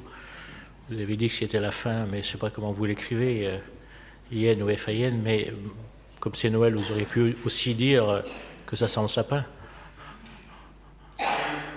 Bon. Dont acte. Moi, je voulais vous présenter, je veux vous présenter un vœu. Alors, on sait très bien que les vœux, ça n'engage que ceux qui y croient et que ceux qui les votent. Mais, chers collègues, on en a parlé, ce qu'on a vécu tout à l'heure à l'instant avec le SDMIS, mais tout au long de notre fonctionnement, montre qu'on est dans une situation financière extrêmement, je parle sous contrôle des deux argentiers qui sont ici. On a fait appel à tous pour trouver 10 millions d'euros. Je voudrais simplement rappeler que les baisses de recettes, c'est historique pour nous, c'est moins 23 millions. C'est moins 23 millions, mais ces baisses de recettes, elles ne sont pas que seules. On a une énorme augmentation à côté. C'est un vœu qui vise à alerter sur la situation financière des départements, mais pardonnez-moi plus particulièrement sur celui du Rhône. Hein. Je ne vais pas vous relire le texte, vous l'avez tous. Hein. C'est les hausses imposées des dépenses, baisse spectaculaire des recettes, ce que je viens de vous dire. Et nous, il nous faut trouver 10 millions d'euros pour essayer d'avoir un budget acceptable et convenable. Les DMTO, 30 millions de moins. On n'a jamais vécu ça, on n'a jamais connu ça. 30 millions de moins qu'il faudrait gérer. Ce qui m'inquiète le plus, même si la somme n'est pas importante, c'est la baisse de la TVA. 1,5 million.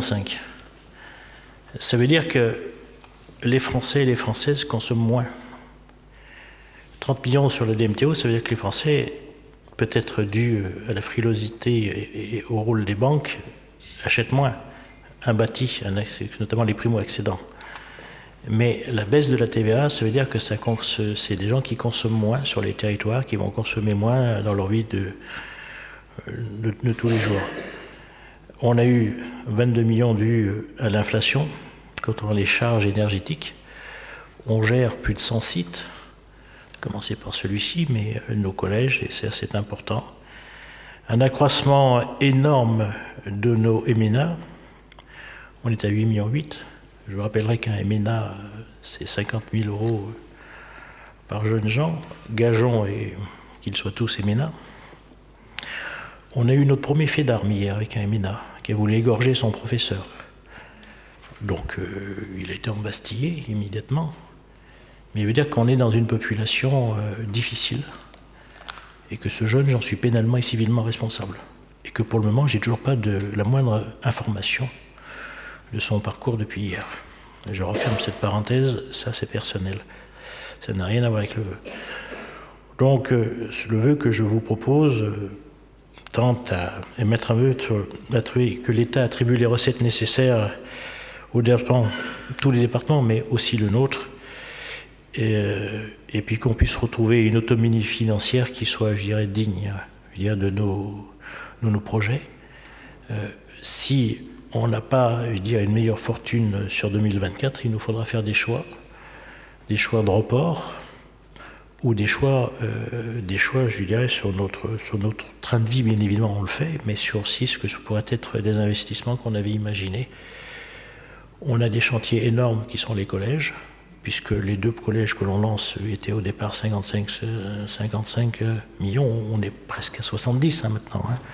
Faut dire, on monte, voilà.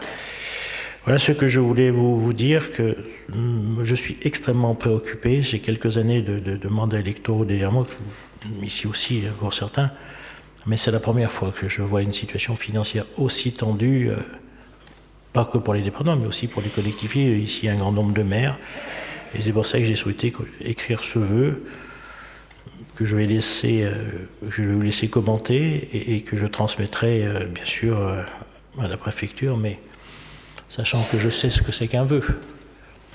Il peut être pieux surtout au moment des fêtes, mais je souhaitais qu'on acte notre difficulté financière après avoir dit ce qu'on a dit tout à l'heure sur les pompiers, et je tenais à le dire au niveau départemental parce que je ne suis pas sûr qu'on puisse continuer à fonctionner comme ça et que les départements puissent continuer à fonctionner comme ça. Voilà.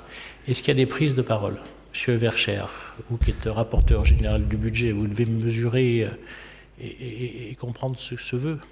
Tout à fait, Monsieur le Président. Donc là, je parle au nom du groupe de l'Union de la droite et du centre, mais néanmoins, c'est vrai qu'en tant que rapporteur général du budget, et je parle sous couvert de la vice-présidente chargée des finances, Sylvie Épinat, malgré notre vigilance sur le budget et une gestion rigoureuse depuis 2015 du budget du département, force est de constater que vous avez raison d'être inquiet quant à la baisse importante des ressources que nous percevons, avec une chute, comme vous l'avez dit, abyssale des droits de mutation de plus de 30 millions d'euros et une baisse de la part de la TVA dévolue au département suite à la suppression de la part départementale de la taxe foncière que nous percevions.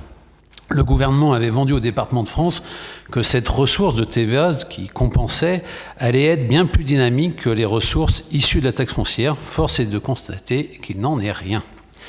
Vous avez raison d'être inquiet quant à la hausse de nos dépenses, suite notamment à la hausse significative de nos charges énergétiques, fruit de la crise énergétique due à la guerre en Ukraine en partie, mais surtout due à un coût de l'électricité qui suit celui du gaz, car les deux énergies sont couplées. Et enfin, c'est aussi l'abandon de notre filière nucléaire qui rend notre pays beaucoup moins autonome énergétiquement. Avec la hausse de l'inflation, il était bien entendu logique que les salaires de nos agents augmentent également, et cela se traduit, malgré la maîtrise de nos recrutements, par une hausse de 6,6 millions d'euros de la masse salariale.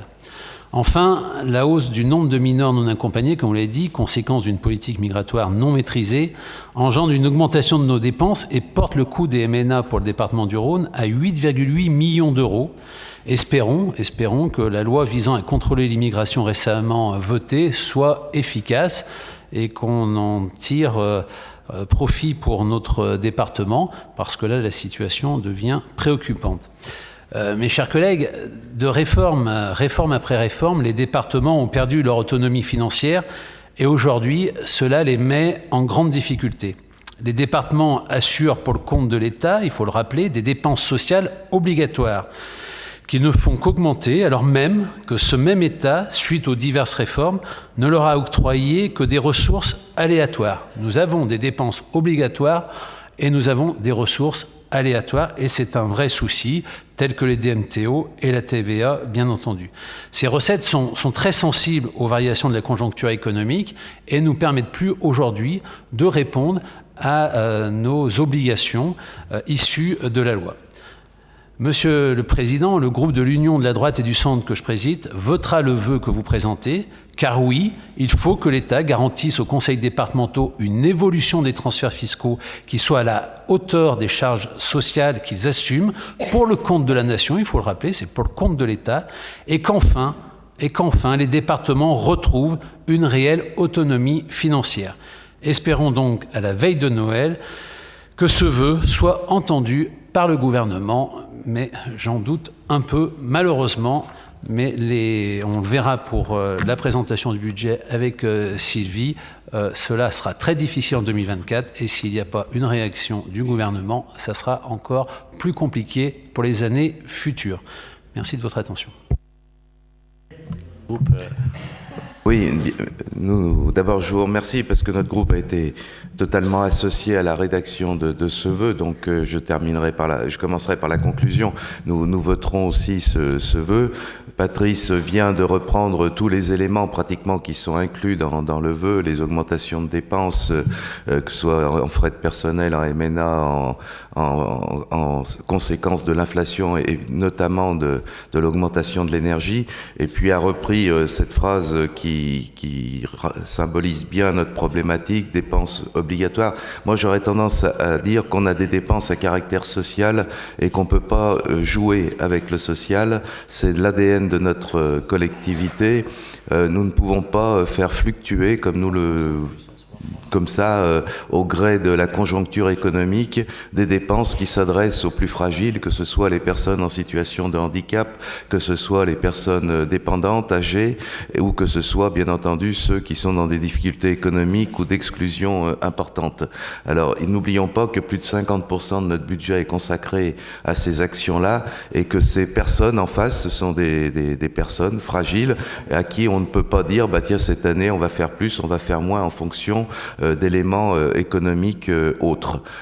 Par contre, nos recettes sont aléatoires en effet, c'est-à-dire qu'on ne les maîtrise pas, puisque les droits de mutation, finalement, c'est le marché immobilier qui nous donne nos ressources pour aller s'occuper des personnes en situation de handicap ou des personnes âgées.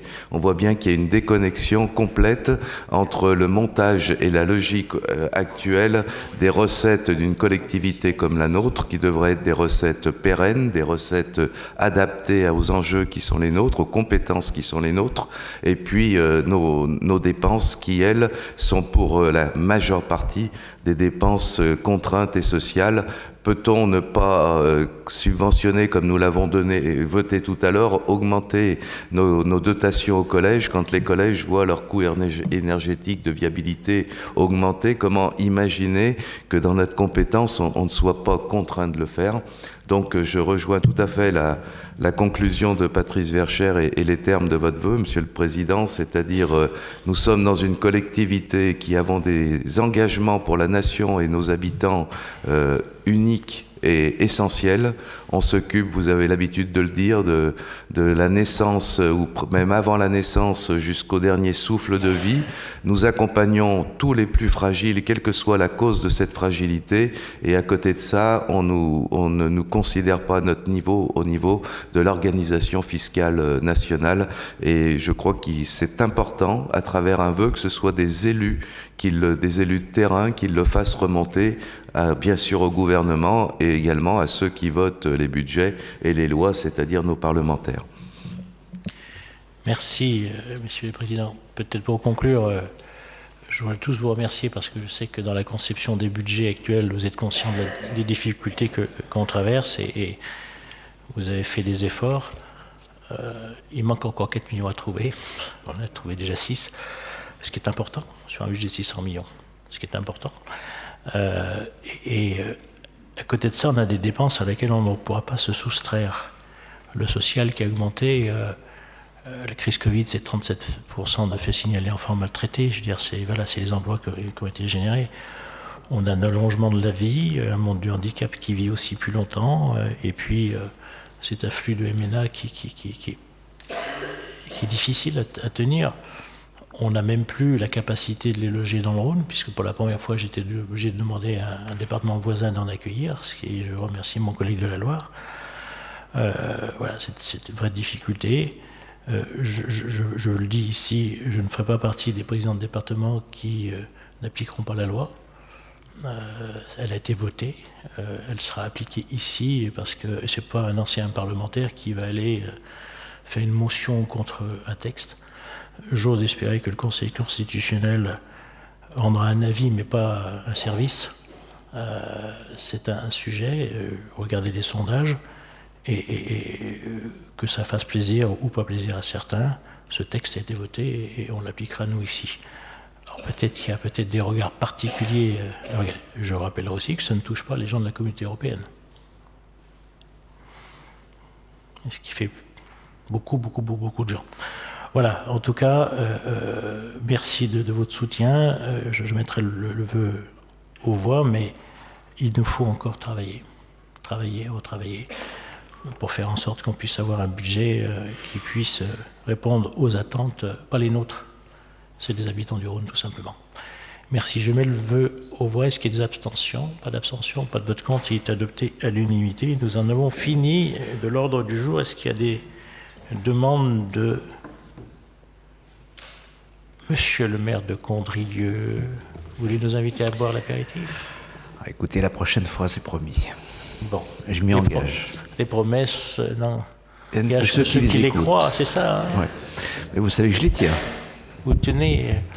Si vous tenez vos promesses comme moi, je tiens à votre caserne... On va s'entendre. Bah, simplement, je souhaitais vous faire un point concernant l'évolution de la réécriture de la charte du Pilat. Donc en 2 mots, il y a eu un très gros travail d'effectuer. Vous avez changé de président, je crois.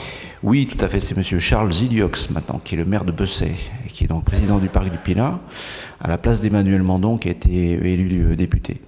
Donc en 2 mots, il y a eu des progrès notables faits sur cette charte version V1, à savoir que les 4... Là, vous êtes sur une V2, là. Alors là, on est en V0 pour l'instant. C'est ce qu'ils appelaient la V0, la charte martyre. Voilà. Donc nous l'avons fortement martyrisée avec 2099 remarques qui ont été prises en compte.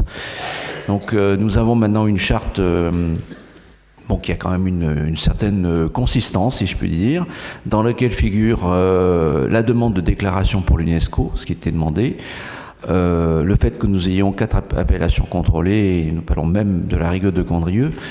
Donc cette première version est envoyée à la région et à l'État, et nous avons 4 mois pour continuer notre travail d'écriture, puisque de notre côté nous avons bien la volonté d'aller plus loin pour pouvoir mettre en valeur l'identification de notre territoire et toute son originalité.